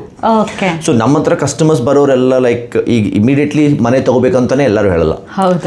ಒಂದು ಒಳ್ಳೆ ವಿಷಯ ಅಂತಂದ್ರೆ ಲೈಕ್ ಪ್ಲಾನ್ ಮಾಡ್ತೀವಲ್ವಾ, ಲೈಕ್ ಇನ್ನು ನಮ್ಮ ಹತ್ರ 6 ತಿಂಗಳ ಟೈಮ್ ಇದೆ, 1 ವರ್ಷ ಟೈಮ್ ಇದೆ, ಅವಾಗ ನಾವು ಕೂತ್ಕೊಂಡು ಡಿಸ್ಕಸ್ ಮಾಡ್ಬೋದು ಎಲ್ಲಾನು. ಓಕೆ, ಈ ತರ ಸೂಪರ್ ಸೇವರ್ ಸ್ಕೀಮ್ ಆಗ್ಬೋದು, ಅದು ಯಾವ ತರ ಹೆಲ್ಪ್ ಆಗುತ್ತೆ ನಿಮಗೆ, ಫಸ್ಟ್ ಹೋಮ್ ಬಯರ್ ಸ್ಕೀಮ್ ಯಾವ ತರ ಹೆಲ್ಪ್ ಆಗುತ್ತೆ, 5% ಡೆಪಾಸಿಟ್ ಸ್ಕೀಮ್ ಯಾವ ತರ ಹೆಲ್ಪ್ ಮಾಡ್ಕೋಬಹುದು. ಸೊ ಈ ತರ ನಾವು ಡಿಫ್ರೆಂಟ್ ಸ್ಕೀಮ್ಸ್ ಅನ್ನ ಡಿಸ್ಕಸ್ ಮಾಡಿ ರೆಕಮೆಂಡೇಶನ್ಸ್ ಕೊಡ್ತೀವಿ. ಹೌದು, ಸೊ ನೀವು ಹೇಳ್ದಂಗೆ ಆಸ್ಟ್ರೇಲಿಯಾದಲ್ಲಿ ಎಷ್ಟೊಂದು ಹೆಲ್ಪ್ ಮಾಡ್ತಾರೆ actually. So first home buyers ಅಂದ್ರೆ 5% ಗೌರ್ಮೆಂಟೇ ಕೊಡುತ್ತೆ. ಸೊ ಮಿಕ್ಕಿದ್ದು ನೀವು ಬರೀ ಒಂದು ಅಲ್ಲ ಸಾರಿ 5% ನಾವು ಸೇವ್ ಮಾಡಿದ್ರೆ ಸಾಕು, ಬ್ಯಾಂಕು 95% ಲೆಂಡ್ ಮಾಡುತ್ತೆ, ಲೋನ್ ಕೊಡುತ್ತೆ actually. So that is the fantastic thing. And also super ಬಗ್ಗೆ ಹೇಳಿದ್ರಿ. ಸೂಪರ್ ಅಂತ ಹೇಳಿದ್ರೆ ಎಂಪ್ಲಾಯರ್ಸ್ ಕೊಡೋದಲ್ಲ, ನೀವು ಒಂದು ಎಂಪ್ಲಾಯಿ ಆಗಿದ್ರೆ ನೀವು ಅದನ್ನ ಎಕ್ಸ್ಟ್ರಾ ಏನು ಸೇವ್ ಮಾಡ್ತೀರಾ ಆ ಒಂದು ದುಡ್ಡನ್ನ ಕೂಡ ನೀವು ಸೇವಿಂಗ್ಸ್ ಆಗಿ ಮಾಡಿದ್ರೆ ಬಳಸ್ಬೋದು. So what is the difference between saving separately from the bank from super ಅಂತ ಹೇಳಿದ್ರೆ ಇದರಲ್ಲಿ ನಿಮಗೆ ಒಂದು ಟ್ಯಾಕ್ಸು 15% ಇರುತ್ತೆ. ಇಲ್ಲಿ ಒಂದು 30% ಕಟ್ಟಿದ್ರೆ ಇಲ್ಲಿ 15% ಟ್ಯಾಕ್ಸ್ ಕಟ್ತೀವಿ. So you save a lot. So that is the one part actually. So that is the first home buyers actually. So ಈ ಫಾರ್ ಎಕ್ಸಾಂಪಲ್ ಯಾರು ಈಗ ಮೂವ್ ಆಗಿ ಆಸ್ಟ್ರೇಲಿಯಾಗೆ ಫಸ್ಟ್ ಟೈಮ್ ಬಂದಾಗ ಸೊ ಈ ಒಂದು ಇನ್ಫಾರ್ಮೇಶನ್ ವೆರಿ ಹೆಲ್ಪ್ಫುಲ್ ಅನ್ಸುತ್ತೆ. Unless they have not made any savings or anything. So ಇಲ್ಲಿ ತಗೋಬೇಕು ಅಂದಾಗ this is so benefit actually. So ಹಾಗೆ ಈವನ್ ಲೋನ್ಸ್ ಅಲ್ಲೂ ಕೂಡ ಬಹಳ ಹಲವಾರು ಡಿಫ್ರೆಂಟ್ ರೀತಿಯ ಲೋನ್ಸ್ ಇರುತ್ತೆ, ವೇರಿಯಂಟ್ ಇರುತ್ತೆ, ಫಿಕ್ಸ್ಡ್ ಆಗಿರುತ್ತೆ. ಅದ್ರ ಬಗ್ಗೆ ಏನು ಹೇಳ್ತೀರಾ ನೀವು, ಯಾವ ರೀತಿ ತಗೊಂಡ್ರೆ ಬೆನಿಫಿಟ್ ಅಂತ ಹೇಳ್ತೀರಾ? ಸೊ ನಮ್ಮ ಹತ್ರ ಈಗ ಯೂಶಲಿ ನಾವು ಇನ್ನೊಂದು ಕ್ವಶನ್ಸ್ ಬರುತ್ತೆ ತುಂಬ ಜನಕ್ಕೆ, ಯಾಕೆ ನಾವು ಮಾರ್ಟ್ಗೇಜ್ ಬ್ರೋಕರ್ ಹತ್ರ ಬರಬೇಕು? ಓಕೆ, ಯಾಕೆ ಬ್ಯಾಂಕ್ಸ್ ಇದೆ ಡೈರೆಕ್ಟ್ಲಿ ಬ್ಯಾಂಕಲ್ಲಿ ಹೋಗಿ. ಇಂಡಿಯಾದಲ್ಲೂ ಅದೇ ಥರ ಆಗಿದೆ. ಈಗ ನನ್ನ ಇಂಡಿಯಾದಲ್ಲಿ ನಾವು ಮನೆ ತೊಗೊಂಡಾಗ ನಾವು okay Can Fin homes Canara bank ಮನೆ ಹತ್ರ ಇತ್ತು, ಅಲ್ಲಿ ಹೋಗಿದ್ವಿ, ಎಲ್ಲ ಡಾಕ್ಯುಮೆಂಟೇಶನ್ ಎಲ್ಲ ಆಯಿತು, ಎಲ್ಲ ತೊಗೊಂಡ್ಬಿಟ್ವಿ. ನನಗೆ ಆಫ್ಟರ್ 1 year ನನಗೆ ರಿಯಲೈಸ್ ಆಯಿತು ಕ್ಯಾನ್ಫಿನ್ ಹೋಮ್ಗಿಂತ ಆ್ಯಕ್ಚುಲಿ ಬೇರೆ ಬ್ಯಾಂಕಲ್ಲಿ ಇನ್ನೂ ಸ್ವಲ್ಪ ಕಮ್ಮಿ ಇಂಟ್ರೆಸ್ಟ್ ರೇಟ್ ಇತ್ತು. ಅಲ್ಲಿ ನಾನು ಹೋಗಲಿಲ್ಲ, ಬಿಕಾಸ್ ನಾನು ಕ್ಯಾನ್ಫಿನ್ ಬ್ಯಾಂಕ್ ಹೋದಾಗ ಅಲ್ವಾ. ಸೊ ಒಬ್ಬ ಮಾರ್ಟ್ಗೇಜ್ ಬ್ರೋಕರ್ ಹತ್ರ ಬಂದಾಗ ನಮ್ಗೆ ಏನಿರುತ್ತೆ, we always work for our clients. Okay, and we don't charge anything to our clients. We get paid from the banks. And the best part about this is all the banks pay us equally. That means I am not biased towards any of the banks. Okay. Now interest rates anta bandaga, borrowing capacity anta bandaga, every lender is different. Okay, I may go to, let's say as a customer, ನಾನು ಇವತ್ತು ಒಂದು Commonwealth Bank of Australia bank ಬ್ರಾಂಚ್ಗೆ ಹೋಗ್ಬೋದು. ಒಳಗೆ ಹೋಗಿ ನನಗೆ ಅವರು ಒಂದು ಹೇಳ್ತಾರೆ, ಓಕೆ ನಿಂದು ಬೋರಿಂಗ್ ಕೆಪಾಸಿಟಿ ಇಷ್ಟಿದೆ ಅಂತ. As a customer I think okay that is my maximum borrowing capacity. But ನಮ್ಮ ಹತ್ರ ಬಂದಾಗ we will be able to check your situation, check your borrowing capacity across 40 lenders. Anybody who is giving you the max, ಅವ್ರ ಹತ್ರ ನಾವು ಹೋಗ್ಬೋದು, ಕೊಡಿಸ್ತೀರಾ. Plus ನಿಮಗೆ ಗೊತ್ತಾಗ್ಬಿಡುತ್ತೆ, that is very important. ಯಾಕಂದ್ರೆ ಡೈರೆಕ್ಟ್ ಆಗಿ ಬ್ಯಾಂಕಿಗೆ ಯಾವತ್ತೂ ಹೋಗ್ಬೇಡಿ. ಒಂದ್ಸಲ ಲೋನ್ ರಿಜೆಕ್ಟ್ ಆಗ್ಬಿಟ್ರೆ ಮತ್ತೆ ಇನ್ನೊಂದು ಬ್ಯಾಂಕಲ್ಲಿ ಸಿಗೋದು ತುಂಬಾ ಕಷ್ಟ ಆಗತ್ತೆ ಅಲ್ವಾ. That is the other advantage of coming to the mortgage broker. So ನಿಮ್ಗೆ ನೋಡ್ತಿದ್ದಂಗೆ ಗೊತ್ತಾಗ್ಬಿಡುತ್ತೆ ನಾವು ಏನಾರು ಹಾಕ್ಬೋದಾ ಅಥವಾ ಏನಾರು ಇದ್ರೆ ನೀವು ಅವಾಗಲೇ ಒಂದು ಸಜೆಷನ್ ಮಾಡ್ತೀರಾ, ನಿಮಗೆ ಸಿಗೋದಿಲ್ಲ, ನೀವು ಇದೆಲ್ಲ ನೀವು ಇಂಪ್ರೂವ್ ಮಾಡ್ಕೋಬೇಕು, ಸೇವಿಂಗ್ಸ್ ಮಾಡಿರ್ಬೇಕು, ನಿಮ್ credit rating is very important ಅಂತೆಲ್ಲ ನೀವೊಂದು ಅಡ್ವೈಸ್ ಕೊಡೋದ್ರಿಂದ that saves there time. And also ಯಾಕಂದ್ರೆ ಇಲ್ಲೆಲ್ಲ ಅದೆಲ್ಲ ತುಂಬಾ ಸೆಂಟ್ರಲೈಸ್ಡ್ ಆಗಿರೋದ್ರಿಂದ ಎಲ್ಲ ಗೊತ್ತಾಗುತ್ತೆ. ನೀವು ಎಷ್ಟು ಸಲ ಲೋನ್ ಅಪ್ಲೈ ಮಾಡ್ತಾ ಇದ್ರೆ, ಯಾವ ಬ್ಯಾಂಕ್ ಅಲ್ಲಿ ರಿಜೆಕ್ಟ್ ಆಗ್ತಾ ಇದೆ. So it's not like India, it's very centralised, they know everything. ಆಮೇಲೆ ಪ್ಲಸ್ ಇನ್ನೊಂದೇನಂದ್ರೆ credit rating also very important. So ಅದ್ರ ಬಗ್ಗೆನೂ ಹೇಳಿ. ಸೊ ಕ್ರೆಡಿಟ್ ರೇಟಿಂಗ್ ಜನ ಏನು ಅನ್ಕೋತಾರೆ ತುಂಬ ಲೋನ್ಸ್ಗೆ ನಾವು ಅಪ್ಲೈ ಮಾಡಿದರೆ ಕ್ರೆಡಿಟ್ ರೇಟಿಂಗ್ ಕಮ್ಮಿ ಆಗುತ್ತೆ ಆರ್ ಅದು ನಮಗೆ ಬೇರೆ ಮುಂದೆ ಲೋನ್ ಸಿಗಲ್ಲ ಅಂತ. ಒಂದು ಅದರಲ್ಲಿ ವಿಷಯ ಏನು ಅಂತಂದರೆ ಸ್ವಲ್ಪ ನಿಜ, ಅದು ತುಂಬ ಜಾಸ್ತಿ ಲೋನ್ಸು ಅಪ್ಲೈ ಮಾಡಲ್ಲ ನಾವು, ಎಷ್ಟು ಬೇಕೋ ಅಷ್ಟೇ ಮಾಡಿರ್ತೀವಿ. ಬಟ್ ಡಿಫಾಲ್ಟ್ಸ್ ಆದಾಗ ನಿಮ್ದು ಕ್ರೆಡಿಟ್ ರೇಟಿಂಗ್ ಕಮ್ಮಿ ಆಗ್ತಾ ಹೋಗುತ್ತೆ. ನೀವು ಯಾವತ್ತು ನಿಮ್ದು EMI ರೀಪೇಮೆಂಟ್ಸ್ ಇರುತ್ತೆ, ರೀಪೇಮೆಂಟ್ಸ್ ಯಾವುದೋ ಏನೋ ರೀಸನ್ ಇರ್ಬೋದು, ಪರ್ಸನಲ್ ರೀಸನ್ ಇರ್ಬೋದು, ಇಲ್ಲ ನಮಗೆ ನಮ್ದು ಹ್ಯಾಬಿಟ್ಸ್ ಫೈನಾನ್ಷಿಯಲ್ ಹ್ಯಾಬಿಟ್ಸ್ ಸರಿ ಇರದೇ ಪೇ ಮಾಡಿರಲ್ಲ, ಕ್ರೆಡಿಟ್ ಕಾರ್ಡ್ ರೀಪೇಮೆಂಟ್ ಇರ್ಬೋದು, ಲೋನ್ ರೀಪೇಮೆಂಟ್ ಇರ್ಬೋದು, ಈವನ್ ಕೆಲವೊಂದೀಗ ಬೈ ನೋ ಪೇ ಲೇಟರ್ ಅಂತ ಕೆಲವೊಂದು ಏನೋ ತುಂಬ ಇದೆ, ಜಿಪ್ ಆಮೇಲೆ ಏನೋ ಪೇಪ್ಯಾಲ್ ಅಲ್ಲಿ ಅವೆಲ್ಲ ಬರುತ್ತೆ. ಅವೆಲ್ಲ ನಾವು ಪೇಮೆಂಟ್ ಕರೆಕ್ಟಾಗಿ ಮಾಡಿಲ್ಲ ಅಂತಂದ್ರೆ ನಿಮ್ದು ರೇಟಿಂಗ್ ಕಮ್ಮಿ ಆಗುತ್ತೆ. ತುಂಬ ಬ್ಯಾಂಕ್ಸು, ಸ್ಪೆಷಲಿ ಜೋ ಮೇಜರ್ ಬ್ಯಾಂಕ್ಸ್ ಅಂತ ಏನಿದ್ದಾವೆ, ಬಿಗ್ 4 ಬ್ಯಾಂಕ್ಸು ಪ್ಲಸ್ ಏನೋ ಅದರ ಮಕ್ವಾರಿ ಬ್ಯಾಂಕ್ ಆಗ್ಬೋದು, ING ಬ್ಯಾಂಕ್ ಆಗ್ಬೋದು, ANP ಆಗ್ಬೋದು, ಅಲ್ಲೆಲ್ಲ ಕ್ರೆಡಿಟ್ ರೇಟಿಂಗ್ ಅವರು ಕರೆಕ್ಟ್ ನೋಡ್ತಾರೆ. ಏನೇ ಬ್ಯಾಡ್ ಕ್ರೆಡಿಟ್ ಹಿಸ್ಟ್ರಿ ಇದ್ದರೆ ಲೋನ್ ಡಿಕ್ಲೈನ್ ಆಗೋ ಚಾನ್ಸಸ್ ಜಾಸ್ತಿ ಇರುತ್ತೆ. ಎಸ್. ಸೊ ಅದಕ್ಕೆ ನಾನೊಂದು ವಿಷಯ ಏನು ಹೇಳೋದು ಅಂತಂದರೆ, ನಿಮಗೆ ಎಷ್ಟು ಬೇಕೋ ಅಷ್ಟೇ ನೀವು ಕ್ರೆಡಿಟ್ ಕಾರ್ಡ್ ತೊಗೊಳ್ಳಿ, ಇಲ್ಲ ಲೋನ್ ತೊಗೊಳ್ಳಿ, ಎಷ್ಟು ಜಾಸ್ತಿ ಅಪ್ಲೈ ಮಾಡಕ್ಕೆ ಹೋಗ್ಬೇಡಿ, ಅಂದ್ರೆ ಜಾಸ್ತಿ ಅಪ್ಲೈ ಮಾಡಬಾರ್ದು. ನಂಬರ್ ಆಫ್ ಅಪ್ಲಿಕೇಶನ್ ಜಾಸ್ತಿ ಆದಂಗೆ ಎಲ್ಲಾನು ಪೇ ಮಾಡಿ ಅಂತಾರೆ. Even not only that one, utilities bill ಕೂಡ ಎಲ್ಲ ನೋಡ್ತಾರೆ. ಸೊ ಎವ್ರಿಥಿಂಗ್ ನೀವು ಹೇಗೆ, ಯಾಕಂದ್ರೆ ನೀವು ಅದನ್ನ ಪೇ ಮಾಡ್ತೀನಿ ಅಂದ್ರೆ ತಾನೇ ನೀವು ಈ ಲೋನ್ ನ ಪೇ ಮಾಡಕ್ಕೆ ಆಗೋದು. ಆನ್ ಟೈಮ್ ಇಲ್ಲ ಅಂದ್ರೆ bank will be under risk actually. So that is the reason they check the credit rating, how you paying off the utilities bill, and also make sure that you don't take so many credit cards.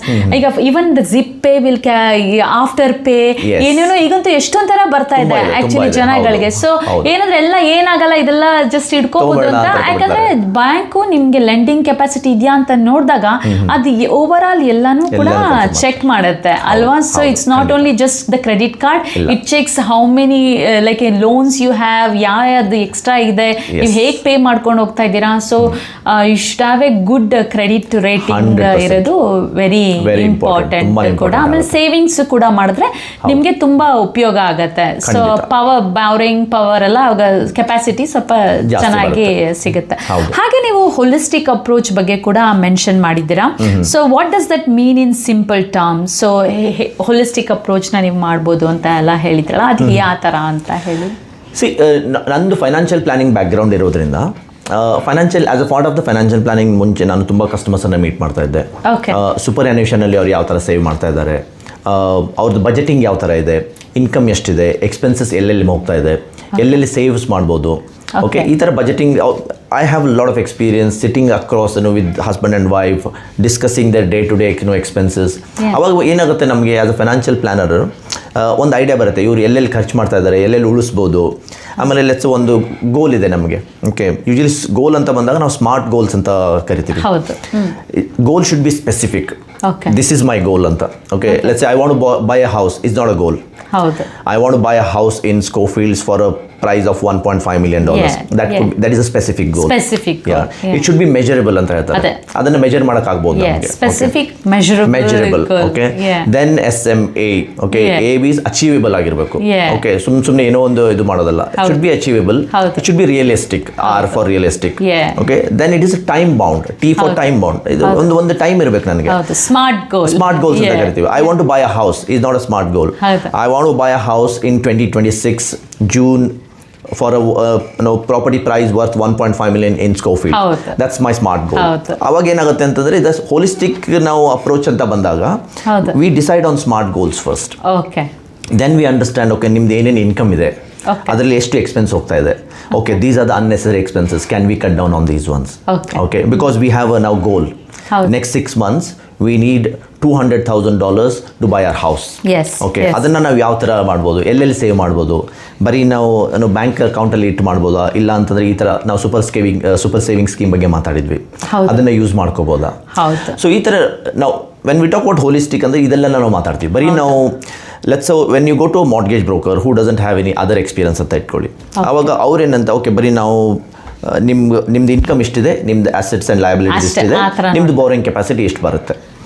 But ನನ್ನ ಎಕ್ಸ್ಪೀರಿಯನ್ಸಲ್ಲಿ ನನಗೆ ಇದು 20 ವರ್ಷ experience ಇರೋದ್ರಿಂದ ನನಗೆ additionally ಏನು help ಆಗುತ್ತೆ ಅಂತಂದರೆ customer ಜೊತೆ ನಾನು ಈ ಥರ ಡಿಸ್ಕಷನ್ಸ್ ಮಾಡ್ಬೋದು. ಅವಾಗ ನಾವು ಬರೀ ಇವತ್ತಿಂದು ಲೋನ್ ಬಗ್ಗೆ ಥಿಂಕ್ ಮಾಡ್ತಾ ಇಲ್ಲ, ಲೋನ್ ರೀಪೇಮೆಂಟ್ ಯಾವ ಥರ ಮಾಡಬೇಕು, ಪ್ಲಾನಿಂಗ್ ಎಲ್ಲ ಫುಲ್ ಆಗುತ್ತೆ. ಈಗ ಯೂಶಲಿ ಲೋನ್ ನಮಗೆ 30 ವರ್ಷ ಟರ್ಮ್ ಇರುತ್ತೆ, 30 ವರ್ಷನೂ ಇಡಬೇಕಾ ಇಲ್ಲ ಅದಕ್ಕಿಂತ ಬೇಗ ನಾವು ಕ್ಲೋಸ್ ಮಾಡ್ಬೋದಾ, ಸರಿ ಫಸ್ಟ್ ಹೋಮ್ ಬೈ ಮಾಡಿದ್ವಿ ನೆಕ್ಸ್ಟ್ ಇನ್ವೆಸ್ಟ್ಮೆಂಟ್ ಪ್ರಾಪರ್ಟಿ ತಗೋಬೋದಾ, ಅದನ್ನ ಯಾವಾಗ ಪ್ಲಾನ್ ಮಾಡ್ಬೋದು. ಸೊ ಈ ತರ ಡಿಸ್ಕಷನ್ ಸ್ಟಾರ್ಟ್ ಆಗುತ್ತೆ ಹೋಲಿಸ್ಟಿಕ್ ಅಂತ ಬಂದಾಗ. ಎಸ್ಪೆಷಲಿ ಒಂದು ಸೇವಿಂಗ್ಸ್ ಅನ್ನು ಒಂದು ಇದರಲ್ಲಿ ಇಟ್ಕೊಂಡು ಮಾಡ್ತೀರಾ actually. So that is really important. ನೀವು ಹೇಳ್ದಂಗೆ smart goal actually. So that's very important. ತುಂಬಾ ಚೆನ್ನಾಗಿ ಎಕ್ಸ್ಪ್ಲೇನ್ ಮಾಡಿದ್ರಿ ನಿಮ್ಮ ಈ ಒಂದು smart goal, how to be an a holistic approach. So like ನಾನು ಮನೆ ತಗೋಬೇಕು ಅಂತ ಎಲ್ಲರೂ ಹೇಳ್ತಾರೆ, ನಾನು ಇನ್ವೆಸ್ಟ್ಮೆಂಟ್ ಪ್ರಾಪರ್ಟಿ ಮಾಡಬೇಕು ಅಂತ ಎಲ್ಲರೂ ಹೇಳ್ತಾರೆ. ಅಂದರೆ ಅದೇ ನೀವು ಯಾವ ಗುರಿ ಯಾವಾಗ ಇಟ್ಕೋಬೇಕು, ನಾನು ಎಷ್ಟು ದಿನದೊಳಗೆ ನಾವು ತಗೋಬೇಕು, ಅಷ್ಟು ಮಾಡಬೇಕು ಅಂದ್ರೆ ನಾನು ಇಷ್ಟರೊಳಗೆ ಏನು ಪ್ಲಾನ್ ಮಾಡಿರಬೇಕು. So that is like A good financial planning ಇಂದ ಬರುತ್ತೆ ಆ್ಯಕ್ಚುಲಿ. ಬಿ ರಿಯಲಿಸ್ಟಿಕ್ ಅಂತ ನೀವು ಹೇಳಿದ್ರಿ. So wonderful actually. ಈಗ ಫಾರ್ ಎಕ್ಸಾಂಪಲ್ ನಾವೇನೋ ಲೋನ್ ತೊಗೊಂಡ್ರೆ 30 ವರ್ಷ, ದಟ್ ಈಸ್ ದ ಟರ್ಮ್ ಅಲ್ವಾ? ನೀವೊಂದು ಲೋನ್ ತೊಗೊಂಡ್ರೆ 30 years ಟರ್ಮ್. ನಾವು ಅದಕ್ಕೆ ತ್ರಿಬಲ್ ಕಟ್ಟಿರ್ತೀವಿ ಬ್ಯಾಂಕ್ಗೆ. ಸೊ ನಾವು 30 ವರ್ಷ ಕಾಯಲೇಬೇಕಾ? ಅದಕ್ಕಿಂತ ಮುಂಚೆ ಹೇಗೆ ಕಟ್ಟಿ ತೀರಿಸ್ಬೋದು ಅದ್ರ ಬಗ್ಗೆನೂ ಹೇಳಿ. ಯಾವ ರೀತಿ ಮಾಡಿದ್ರೆ ಲೋನು ಬೇಗ ನಾವು ತೀರಿಸ್ಬೋದು? 30 ವರ್ಷನೇ ನಾವು ಕಾಯಬೇಕು ಅಂತ ಏನಿಲ್ಲ ಅಲ್ವಾ? ಸೊ ಅದ್ರ ಬಗ್ಗೆ ಏನು ಹೇಳ್ತೀರಾ ಅರವಿಂದ್ ಅವ್ರು? ಅದಕ್ಕೆ ಡೈರೆಕ್ಟ್ ಆನ್ಸರ್ ಮಾಡೋ ಬದಲು ನಾನು ಸ್ವಲ್ಪ ಬ್ಯಾಕ್ಗ್ರೌಂಡ್ ಒಂದು ಕೊಡ್ತೀನಿ. ಜನ ಈಗ ಲೋನ್ ಅಂದರೆ ಸ್ವಲ್ಪ ಭಯ ಪಡ್ತಾರೆ. ಹೌದು. ಓಕೆ, ಅಯ್ಯೋ ಇಷ್ಟು ನಮಗೆ ನೋಲಿದಪ್ಪ, ಇನ್ನೂ 30 ವರ್ಷ ಕಟ್ಟಬೇಕಲ್ಲಪ್ಪ ಅಂತ ಹೇಳ್ಬಿಟ್ಟು. ಬಟ್ ಅದರಲ್ಲಿ ಡೆಟ್ ಅಂತ ಏನು ಕರಿತೀವಿ ನಾವು, loan is debt. There is a good debt and there is a bad debt. Okay, good debt for example ಈಗ ನಾನು ಮನೆ ತೊಗೊಂಡೆ ಅಂತ ಇಟ್ಕೊಳ್ಳಿ. ಓಕೆ, ಸೊ ಹೌದು ನಾನು 30 ವರ್ಷ ಕಟ್ಟಬೇಕು. ಇವತ್ತು ನನ್ನ ಮನೆ ವ್ಯಾಲ್ಯೂ ಒಂದು 1 million ಆಗಿರ್ಬೋದು. ಓಕೆ, ನಾನು 30 ವರ್ಷ ಆದಮೇಲೆ ಅದು ಆಸ್ಟ್ರೇಲಿಯಾದಲ್ಲಿ ರಿಯಲ್ ಎಸ್ಟೇಟ್ ಜಾಸ್ತಿ ಆಗ್ತಾನೆ ಇದೆ ಇಲ್ಲಿಗೆಲ್ಲ. Okay, so obviously there is a risk involved. Risk ಇಲ್ಲ ಅಂತ ಹೇಳೋಕ್ಕಾಗಲ್ಲ. Risk and return go hand in hand. ನಿಮ್ದು ರಿಸ್ಕ್ ಜಾಸ್ತಿ ಇದ್ರೆ ರಿಟರ್ನ್ಸ್ ಜಾಸ್ತಿ ಇದೆ ಅಂತ ಫೈನಾನ್ಷಿಯಲ್ ಟರ್ಮ್ಸ್ ಅಲ್ಲಿ ಹೇಳ್ತಾರೆ ಜನ ಅಲ್ವಾ? ಸೊ ವೆನ್ ಗುಡ್ ಡೆಟ್ ಅಂತ ಬಂದಾಗ ಇದು ಹೋಮ್ ಲೋನ್ ಅಂತ ಜನರಿಕ್ ಆಗಿ ನಾವು ಕನ್ಸಿಡರ್ ಮಾಡಿದ್ರೆ ಗುಡ್ ಡೆಟ್ ಅಂತ ಕರೀತಾರೆ ಜನ. ಯಾಕೆ ಆ ಥರ ಕರೀತಾರೆ ಅಂತಂದರೆ, ಹೌದು ನೀವು ಇಂಟ್ರೆಸ್ಟ್ ಕೊಡ್ತಾ ಇದ್ದೀರಾ ಬ್ಯಾಂಕಿಗೆ, 30 ವರ್ಷ ನೀವು ಕಟ್ತೀರಾ. ಬಟ್ 30 ವರ್ಷ ಆದಮೇಲೆ ನಿಮ್ಮದು ಒಂದು ಏನು ಅಂತಂದರೆ ನಿಮ್ಮ ಮನೆ ವ್ಯಾಲ್ಯೂ ಇನ್ನೂ ಜಾಸ್ತಿ ಇರುತ್ತೆ ಅಂತ. ಓಕೆ, ನೀವು ಎಷ್ಟು ಕಟ್ಟಿರ್ತೀರ ಅದಕ್ಕಿಂತ ಇನ್ನೂ ಜಾಸ್ತಿ ಇರುತ್ತೆ. ಅದು ಒಂದು ಅಂತ ಹೇಳ್ತೀವಿ. ಎಷ್ಟು ಬೇಗ ಅದನ್ನು ತೀರಿಸಬೇಕು. 30 ವರ್ಷ ನಿಮಗೆ ಟರ್ಮ್ ಇದೆ. ಓಕೆ, ಕೆಲವೊಬ್ಬರಿಗೆ ಗೋಲ್ ಇರುತ್ತೆ ನಾವು ಬೇಗ ತೀರಿಸ್ಬಿಡ್ಬೇಕು ಅಂತ. ಓಕೆ, ಆ ಥರ ಗೋಲ್ ಅಂತ ಬಂದಾಗ, ಬಿಕಾಸ್ ನಾವು ರೆಕಮೆಂಡೇಶನ್ ಕೊಡೋದು it's a very specific recommendation. If you have that goal we will talk to you about it. ಯಾವ ಥರ ನೀವು ಕಮ್ಮಿ ಮಾಡ್ಬೋದು ನಿಮ್ಮ ಲೋನ್ ಅಂತ, ಟರ್ಮ್ ಹೆಂಗೆ ಕಮ್ಮಿ ಮಾಡ್ಬೋದು. ಆಫ್ಸೆಟ್ ಅಕೌಂಟ್ಸ್ ಅಂತ ಬರುತ್ತೆ. ಓಕೆ, ಆಫ್ಸೆಟ್ ಅಕೌಂಟ್ ಅಂತಂದರೆ ನಿಮ್ಮ ಲೆಟ್ಸ್ ನಿಮ್ಮದು 1 million ಲೋನ್ ಇದೆ ಅಂತ ಇಟ್ಕೊಳ್ಳಿ. ಓಕೆ, 1 million ಲೋನ್ಗೆ ನೀವು ನಿಮ್ಮದೊಂದು ಆಫ್ಸೆಟ್ ಅಕೌಂಟ್ ಇದೆ, ಅದರಲ್ಲಿ ಒಂದು 100,000 ನೀವು ಸೇವ್ ಮಾಡಿದ್ದೀರಾ. ಓಕೆ, ಸೊ ಅವಾಗ ಬ್ಯಾಂಕ್ ಏನು ಮಾಡುತ್ತೆ, ನಿಮಗೆ ಇಂಟ್ರೆಸ್ಟ್ 1 million ಮೇಲೆ ಚಾರ್ಜ್ ಮಾಡಲ್ಲ. 1 million ಮೈನಸ್ 100,000 ವಿಚ್ ಇಸ್ 900,000 ಏನಿದೆಲ್ಲ ಅದರ ಮೇಲೆ ನಿಮಗೆ ಇಂಟ್ರೆಸ್ಟ್ ಚಾರ್ಜ್ ಮಾಡ್ತಾರೆ. ಆವಾಗ ಏನಾಗುತ್ತೆ ಅಂತಂದರೆ ನಿಮ್ಮದು ರೀಪೇಮೆಂಟ್ ಏನಿರುತ್ತಲ್ವ ಅದರಲ್ಲಿ ಇಂಟ್ರೆಸ್ಟ್ ಕಾಂಪೊನೆಂಟ್ ಕಮ್ಮಿಯಾಗಿ ಪ್ರಿನ್ಸಿಪಲ್ ರೀಪೇಮೆಂಟ್ ಕಾಂಪೊನೆಂಟ್ ಜಾಸ್ತಿ ಆಗುತ್ತೆ. ಆವಾಗ ನಿಮ್ದು 30 ವರ್ಷಕ್ಕಿಂತ ಮುಂಚೆನೇ ನೀವು ಲೋನ್ ಕ್ಲೋಸ್ ಮಾಡಬಹುದು. ಅದು ಒಂದು ಆಪ್ಷನ್ ನಿಮಗೆ. ಇಲ್ಲ ನಾವು ಆಫ್ಸೆಟ್, ಕೆಲವೊಬ್ರು ಏನಂತಾರೆ, ಇಲ್ಲ ನಾವು ಆಫ್ಸೆಟ್ ಅಕೌಂಟಲ್ಲಿ ಇಟ್ಟರೆ ಖರ್ಚು ಮಾಡಿಬಿಡ್ತೀವಿ, ನಮಗೆ ಒಂಥರ ಖರ್ಚು ಮಾಡೋ ಹ್ಯಾಬಿಟ್ ಇದೆ. ಸೊ ತುಂಬಾ ಜನಕ್ಕೆ ಇರುತ್ತೆ. ಓಕೆ, ದುಡ್ಡು ಅಕೌಂಟಲ್ಲಿ ಇದ್ರೆ ನೋಡೋಕ್ಕಾಗಲ್ಲ. ಸರಿ ಹೋಗೋಣ, ಬಾಲಿಗೆ ಹೋಗಿ ಬಂದ್ಬೇಡ, ಸರಿ ಫಿಜಿಗೆ ಹೋಗಿ ಬಂದ್ಬೇಡ ಅಂತ ಆ ಥರ ಇದೆ. ಆನ್ಲೈನ್ ಶಾಪಿಂಗ್ ಮಾಡ್ಬಿಡ. ಓ ಎಸ್, ಆನ್ಲೈನ್ ಶಾಪಿಂಗ್ ಆ ಕಡೆ ಹೋಗ್ತಾನೂ ಇಲ್ಲ ನಾನು. ಸೊ ಆ ಥರ ಇರುತ್ತೆ ತುಂಬ ಜನಕ್ಕೆ. ಅವರಿಗೆ ಸೊ ಅದೇ ಹೇಳಿದ್ನಲ್ಲ ಸ್ಪೆಸಿಫಿಕ್ ರೆಕಮೆಂಡೇಶನ್ಸ್ ಇವೆಲ್ಲ. ಈಗ ನಾವು ಅದು ಇದ್ರಲ್ಲಿ ಡಿಸ್ಕಷನ್ಸ್ ಅಲ್ಲಿ ಬಂದ್ಬಿಡುತ್ತೆ ಇವೆಲ್ಲ. ನಾವು ಡಿಸ್ಕಷನ್ ಮಾಡ್ಬೇಕಾದ್ರೆ ಕ್ಲೈಂಟ್ಸ್ ಜೊತೆ ಆ ಥರ ಇದ್ದಾಗ ನಾವು ಏನಂತೀವಿ, ಸರಿ ನೀವು ಆಫ್ಸೆಟ್ ಅಲ್ಲಿ ಇಡೋ ಬದಲು ಇದರ ನೀವು ಲೋನ್ ರೀಪೇ ಮಾಡಿಬಿಡಿ. ಇಲ್ಲ ಅಂತಂದ್ರೆ ನಿಮ್ದು principal and interest payment minimum ಒಂದು EMI ಅಂತ ಇರುತ್ತೆ. ಓಕೆ, ಅದಕ್ಕಿಂತ ಜಾಸ್ತಿ ನೀವು ಪೇ ಮಾಡಕ್ಕೆ ಸ್ಟಾರ್ಟ್ ಮಾಡಿಬಿಡಿ. ಅವಾಗ ಏನಾಗುತ್ತೆ, ನಿಮ್ದು ಲೋನ್ ಬೇಗ ಮುಗಿದೋಗ್ಬಿಡುತ್ತೆ. ಸೊ ಅದು ಒಂದು ಆಪ್ಷನ್ ಇರುತ್ತೆ. ಸೊ 100% ಟೋಟಲಿ ಅದೇನು ಹೇಳ್ತಾರಲ್ಲ ಟೇಲರ್ ಮೇಡ್ ಸೊಲ್ಯೂಷನ್ಸ್ ಅಂತ ಹೇಳ್ತೀವಿ, ಆ ಥರ ಇರುತ್ತೆ. ಒಬ್ಬರಿಗೆ ಅಪ್ಲೈ ಆಗೋದು ಇನ್ನೊಬ್ರಿಗೆ ಆಗಲ್ಲ. ಕೆಲವೊಬ್ಬರಿಗೆ ಓಕೆ ನಾವು ನಮ್ಮ 200,000 ಇದ್ರೂ ಕೂಡ ನಾವೇನು ಖರ್ಚು ಮಾಡಲ್ಲ, ಮುಟ್ಟೋಲ್ಲ ಅದನ್ನ ಅಂತಾರೆ. ಸರಿ ನೀವು ಆಫ್ಸೆಟ್ ಅಕೌಂಟಲ್ಲಿ ಇಡಿ, ಇಲ್ಲ ನಾವು ಬೇಗ ಖರ್ಚು ಮಾಡ್ತೀವಿ ಅಂತಂದ್ರೆ ನೀವು ರೀಪೇಮೆಂಟ್ ಮಾಡ್ತಾ ಇರಿ ಅಂತ. ಸೊ ಈ ಥರ ಡಿಫ್ರೆಂಟ್ ಅಪ್ರೋಚ್ ಅಲ್ಲಿ.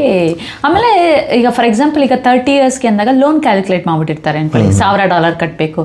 ಸೊ ನೀವು ಅಷ್ಟೇ ಕಟ್ಟಬೇಕು ಅಂತ ಏನಿಲ್ಲ, ಎಕ್ಸ್ಟ್ರಾ ಕಟ್ಟೋದ್ರಿಂದನೂ ಕೂಡ ಅದು ಒಂದು ಬೆನಿಫಿಟ್ ಕೂಡ ಆಗತ್ತೆ ಅಲ್ವಾ? So you no need to like bank ಇಷ್ಟೇ ಕಟ್ಟಬೇಕು ಮಂತ್ಲಿ ಅಂತ ನೀವೊಂದು ಡೈರೆಕ್ಟ್ ಡೆಬಿಟ್ ಅಲ್ಲಿ ತಗೊಂಡಿದ್ರೆ ನೀವು ಅದಕ್ಕಿಂತನೂ ಜಾಸ್ತಿ ಕಟ್ಕೊಂಡು ಬರ್ತಾ ಇದ್ರೆ ಸೊ ಅದು that also help. So you no need to wait for 30 years.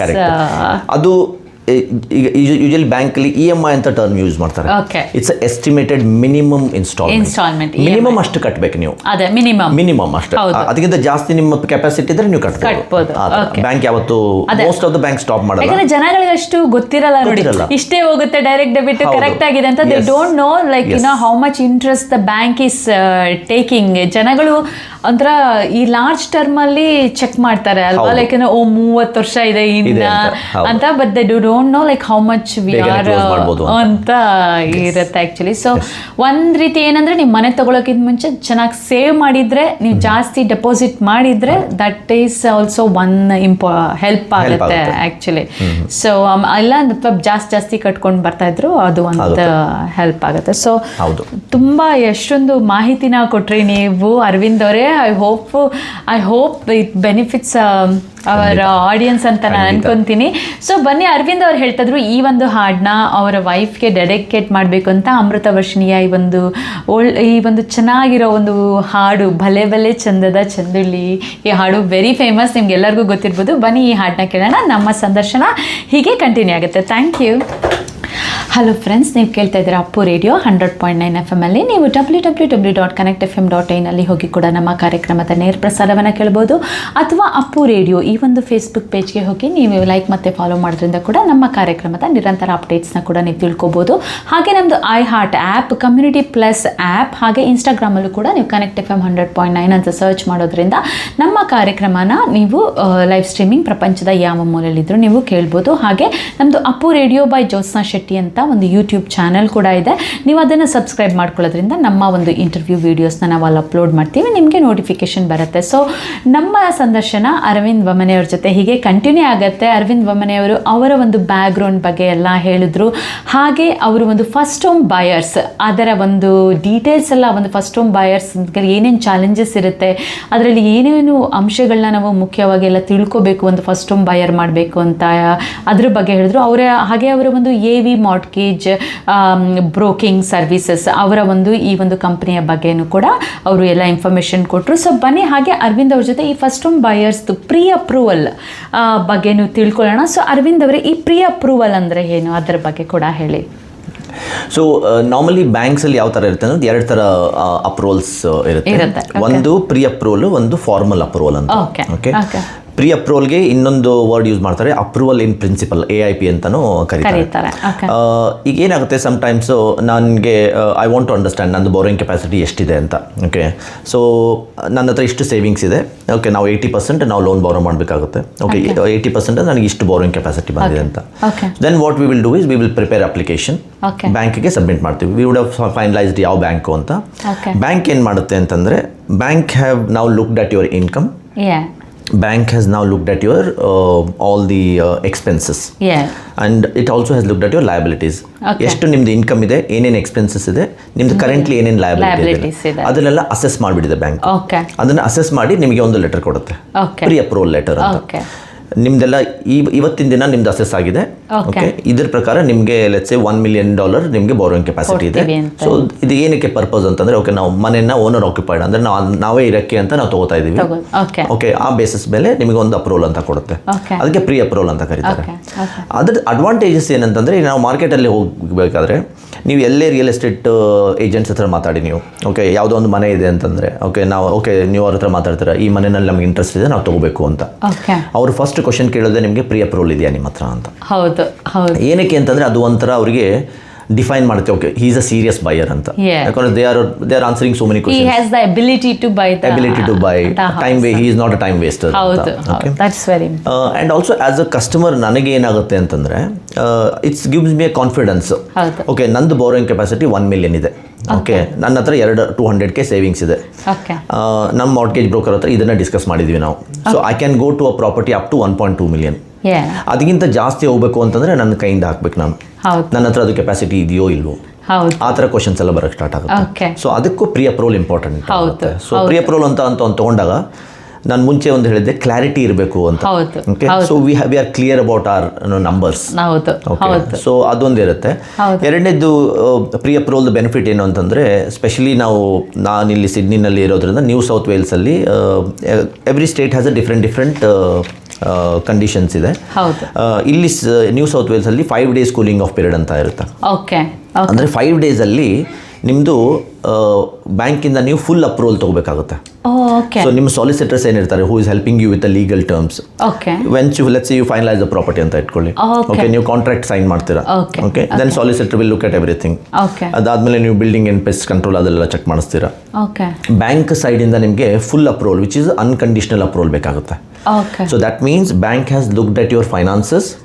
Bank has looked at which property you're buying.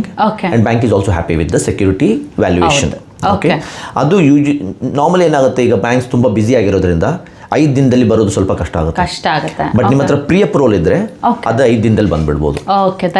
Advantage ಇರುತ್ತೆ. ಇಲ್ಲ ಅಂತಂದ್ರೆ ನಾವು we have seen instances where ಮುಂಚೆ ಪ್ರೀ ಅಪ್ರೂವಲ್ ತಗೊಂಡಿಲ್ಲ ಅವರು, 5 daysಲ್ಲಿ ಅಪ್ರೂವಲ್ ಬಂದಿಲ್ಲ. Then the solicitor has to talk to their solicitor. ನಮಗೆ ಎಕ್ಸ್ಟೆನ್ಷನ್ ಕೊಡಿ. ಸುಮ್ಮನೆ ಟೈಮ್ ವೇಸ್ಟ್ ಆಗುತ್ತೆ. ಸೊ ಜೆನ್ಯೂನ್ ಬಯರ್ ಅಂತ ಅನ್ಸಲ್ಲ ಅಲ್ವಾ? ಸೊ ನೀವು ಯಾಕಂದ್ರೆ ಒಂದು ಬಿಸ್ನೆಸ್ ಮಾಡಬೇಕು ಅಂದ್ರೆ ಒಂದು ಪ್ರೀ ಅಪ್ರೂವಲ್ ಇಟ್ಕೊಂಡ್ಬಂದ್ರೆ you talking to somebody really genuine to buy the property ಅಂತ ಅನ್ಸುತ್ತೆ. ಸೊ ನೀವು ಈಗ ಯಾಕಂದ್ರೆ ನೀವು ಆಫ್ ದ ಮಾರ್ಕೆಟ್ ಮಾಡ್ಬಿಟ್ರೆ, ಈಗ ನಾವು ತಗೊಳ್ತೀವಿ ಅಂತ ಇವ್ರು ಹೇಳ್ದಾಗ ನಾವು ಆಫ್ ದ ಮಾರ್ಕೆಟ್ ತೆಗೆದ್ಬಿಟ್ರೆ ಇವರ 5 days ಕೂಲಿಂಗ್ ಆಫ್ ಪೀರಿಯಡ್ ಅಲ್ಲಿ ಪೇ ಮಾಡ್ಲಿಲ್ಲ ಅಂದ್ರೆ ಸೊ ದೆನ್ ಸೆಲ್ಲರ್ಗೆ ತುಂಬಾ ಪ್ರಾಬ್ಲಮ್. ಸೆಲ್ಲರ್ ಹೇಳ್ಬೋದು, ಬೇರೆ ಬಯರ್ಸ್ ಆಲ್ರೆಡಿ ಇದ್ರೆ ಸೆಲ್ಲರ್ ಇಲ್ಲ ನಮಗೆ ನಾವು ಎಕ್ಸ್ಟೆನ್ಷನ್ ಕೊಡಕ್ ಆಗಲ್ಲ ಅಂತ ಹೇಳ್ಬಿಡ್ತಾರೆ. Then you will have to lose that property. ಅಲ್ವಾ? ಯಾಕಂದ್ರೆ ತುಂಬಾ ನೀವು ಎಲ್ಲ ಏನೋ ಅದರದ್ದು ರಿಸರ್ಚ್ ಮಾಡಿರ್ತೀರಾ, 5 ದಿನ ಆಗಿದೆ, ಅದಾದ್ಮೇಲೆ ನೀವು ಮತ್ತೆ if you have to lose that then you have to do that from scratch ಇಂದ ಮತ್ತೆ ಸ್ಟಾರ್ಟ್ ಮಾಡಬೇಕು. ಅದನ್ನ ಪ್ರೀ ಅಪ್ರೂವಲ್ ಇದ್ರೆ ಒಂಥರ ಅದರ ಆಮೇಲೆ ಅದೆಷ್ಟು ದಿನ ವ್ಯಾಲ್ಯೂ ಇರುತ್ತೆ ಅಪ್ರೂವಲ್ ತಗೊಂಡ್ರೆ? ಮೋಸ್ಟ್ ಲೆಂಡರ್ಸ್ ಏನಿದೆ 90 days ಅದನ್ನ ವ್ಯಾಲಿಡಿಟಿ ಕೊಡ್ತಾರೆ. ಅಂದ್ರೆ 3 months ಇರುತ್ತೆ. 3 months ಆದ್ಮೇಲೆ ಸಮ್ ಲೆಂಡರ್ಸ್ ಏನ್ ಮಾಡ್ತಾರೆ ಅಂತಂದ್ರೆ ಮತ್ತೆ ಅಪ್ಲೈ ಮಾಡು ಅಂತ ಹೇಳ್ತಾರೆ. Or some lenders okay just just give us a confirmation that there is no changes to your income. So ಸ್ವಲ್ಪ ಪೇ ಸ್ಲಿಪ್ಸ್ ಎಲ್ಲ ಕೊಡ್ತೀವಿ ಆಮೇಲೆ, then they can extend it for another 90 days. So lender to lender ಸ್ವಲ್ಪ variation ಆಗುತ್ತೆ. So ಹಾಗೆ ನಾವು ಈಗ ತಾನೇ ಮಾತಾಡ್ತಾ ಇದ್ವಿ ಫಿಕ್ಸ್ಡ್ ಅಂಡ್ ವೇರಿಯಬಲ್ ಲೋನ್ಸ್ ಎಲ್ಲ ಇದೆ ಅಂತ. ಇವಾಗ ಯಾವುದು ತುಂಬಾ ಡಿಮ್ಯಾಂಡಿಂಗ್ ಅಲ್ಲಿದೆ, ಯಾವುದು ನೀವು ಅಡ್ವೈಸ್ ಮಾಡ್ತೀರಾ, ಯಾವ್ದು ಬೆಸ್ಟ್ ಅನ್ಸುತ್ತೆ ನಿಮ್ಮ ಟ್ರೆಂಡ್ ನೋಡಿದಾಗ? ಖಂಡಿತ. ಸೊ ಐ ಥಿಂಕ್ ಲಾಸ್ಟ್ 3-4 ವರ್ಷದಿಂದ ನಾವು ನೋಡ್ತಾ ಇದ್ದೀವಿ ತುಂಬ ಜನ ಇಂಟ್ರೆಸ್ಟ್ ರೇಟ್ಸ್ ಬಗ್ಗೆ ಸ್ವಲ್ಪ ತುಂಬಾ ಜಾಸ್ತಿ ಇನ್ವಾಲ್ವ್ಮೆಂಟ್ ಆಗಿದ್ದಾರೆ. So everybody wants to know rates ಜಾಸ್ತಿ ಹೋಗ್ತಾ ಇದೆಯಾ, ಕಮ್ಮಿ ಹೋಗ್ತಾ ಇದೆಯಾ, ವೇರಿಯಬಲ್ಸ್ ಇದೆಯಾ, ಫಿಕ್ಸ್ಡ್ ಇದೆಯಾ ಅಂತ. ಸೊ ಸದ್ಯಕ್ಕೆ ತುಂಬ ಜನ ವೇರಿಯಬಲ್ಸ್ ಇಲ್ಲಿದ್ದಾರೆ. ನಮ್ಮ ಕಸ್ಟಮರ್ಸ್ ನಮ್ಮ ಬಗ್ಗೆ ಮಾತಾಡಬೇಕು ಅಂತಂದರೆ ತುಂಬ ಜನ ವೇರಿಯಬಲ್ಸ್ ಇಲ್ಲಿದ್ದಾರೆ. ಏನಕ್ಕೆ ಅಂತಂದರೆ ಫಿಕ್ಸ್ಡ್ ರೇಟು ಸ್ವಲ್ಪ ಜಾಸ್ತಿ ಇತ್ತು. ಓಕೆ, ವೇರಿಯಬಲ್ ಸ್ವಲ್ಪ ಕಮ್ಮಿ ಇತ್ತು ಅಂತ ಹೇಳ್ಬಿಟ್ಟು ಸೊ ವೇರಿಯಬಲ್ಸಲ್ಲಿ ಇದು ಮಾಡಿದ್ದಾರೆ. ಡಿಫ್ರೆನ್ಸ್ ಏನು ಅಂದರೆ, ಈಗ ನೋಡಿ ರೀಸೆಂಟ್ಲಿ RBI ಡಿಸಿಷನ್ಸ್ ಎಲ್ಲ ಆಗ್ತಾ ಇದೆ. ಅವರು ಕ್ಯಾಶ್ ರೇಟ್ ಹೋಲ್ಡ್ ಮಾಡಿದಾಗ ರೇಟ್ಸ್ ಏನು ಚೇಂಜ್ ಆಗಲ್ಲ. Okay, and cash rate increase ಮಾಡಿದರೆ ವೇರಿಯಬಲ್ ರೇಟ್ ಜಾಸ್ತಿ ಆಗಿಬಿಡುತ್ತೆ. So whenever there is a fear in the market or in the sentiments saying that okay RBI cash rate ಜಾಸ್ತಿ ಮಾಡ್ಬೋದು ಆ ಥರ ಅನ್ಕೊಂಡ್ರೆ ಜನ, ಅವಾಗ ನಮ್ಮ ಹತ್ರ ಬರೋರೆಲ್ಲ ನಮ್ಮ ಕಸ್ಟಮರ್ಸ್ ಏನಂತಾರೆ ಕ್ಯಾನ್ ವಿ ಫಿಕ್ಸ್ ಇಟ್ ಅಂತ ಕರೀತಾರೆ. ಸೊ ಏನಕ್ಕೆ ಅಂದ್ರೆ ಫಿಕ್ಸ್ ಮಾಡಿದ್ರೆ ಅಟ್ಲೀಸ್ಟ್ ಸ್ವಲ್ಪ ಸೇವ್ ಮಾಡ್ಬೋದು. ಆಮೇಲೆ ಇನ್ ಕೇಸ್ ಮುಂದೆ ಏನಾದರೂ ರೇಟ್ ಜಾಸ್ತಿ ಆದರೆ we will not be affected ಅಂತ. Okay, but let's say if there is a sentiment RBI rate ಕಮ್ಮಿ ಮಾಡ್ಬೋದು over a period of time, ಅವಾಗ ವೇರಿಯಬಲ್ ಅಲ್ಲೇ ಇರ್ತಾರೆ. ಸೊ ಈ ಎರಡು ಫ್ಯಾಕ್ಟರ್ ಮಾರ್ಕೆಟ್ ಹೇಗೆ ಡಿಮ್ಯಾಂಡ್ ಅಂಡ್ ಸಪ್ಲೈ ಅಂತ ಡಿಪೆಂಡಿಂಗ್ ಆನ್ ಮಾರ್ಕೆಟ್ ಅಲ್ಲಿ ಏನೇನು ಸೆಂಟಿಮೆಂಟ್ಸ್ ನಡೀತಾ ಇದೆ. ಯಾಕಂದ್ರೆ ಅದೇ ಹೇಳ್ತಲ್ಲ, ಮುಂಚೆ ಅಷ್ಟೊಂದು ಜನ ಮಾತಾಡ್ತಾ ಇರಲಿಲ್ಲ. ನಾವು ಮುಂಚೆ ಒಂದು 3 ವರ್ಷ ಹಿಂದೆ ಆಮೇಲೆ ಇವತ್ತು ಕಂಪೇರ್ ಮಾಡಿದ್ರೆ ಇವತ್ತು ತುಂಬಾ ಜನ ಮಾತಾಡ್ತಾ ಇದ್ದಾರೆ ಅದ್ರ ಬಗ್ಗೆ. And everybody is aware of it.